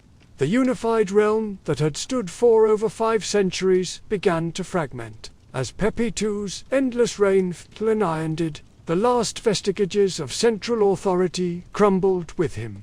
Provincial warlords declared independence. Memphis emptied as courtiers fled to their home districts, and the Great Pyramids stood silent, their daily rituals abandoned. The age of divine pharaohs was over. Chaos was about to be born. The collapse came not with fire and sword, but with the simple failure of water to rise. For 7 years in succession, the life-giving flood barely reached the banks of the Nile. Fields that had known fertility for millennia turned to dust. Granaries built to last through normal lean years, emptied and stayed empty. Their divine order that had sustained civilization for 8 centuries cracked like sun-baked clay. In the villages, people began to die. First the elderly, then the children. Finally, the strong young farmers, who had always seemed as eternal as the pyramids themselves. The provincial governors, grown fat on the tribute that had once flowed to Memphis, hoarded what grain remained. Trade routes emptied as merchants found nothing to buy and no one able to pay. The bureaucrats, who had recorded every basket of wheat and every jar of oil, found themselves with nothing left to count.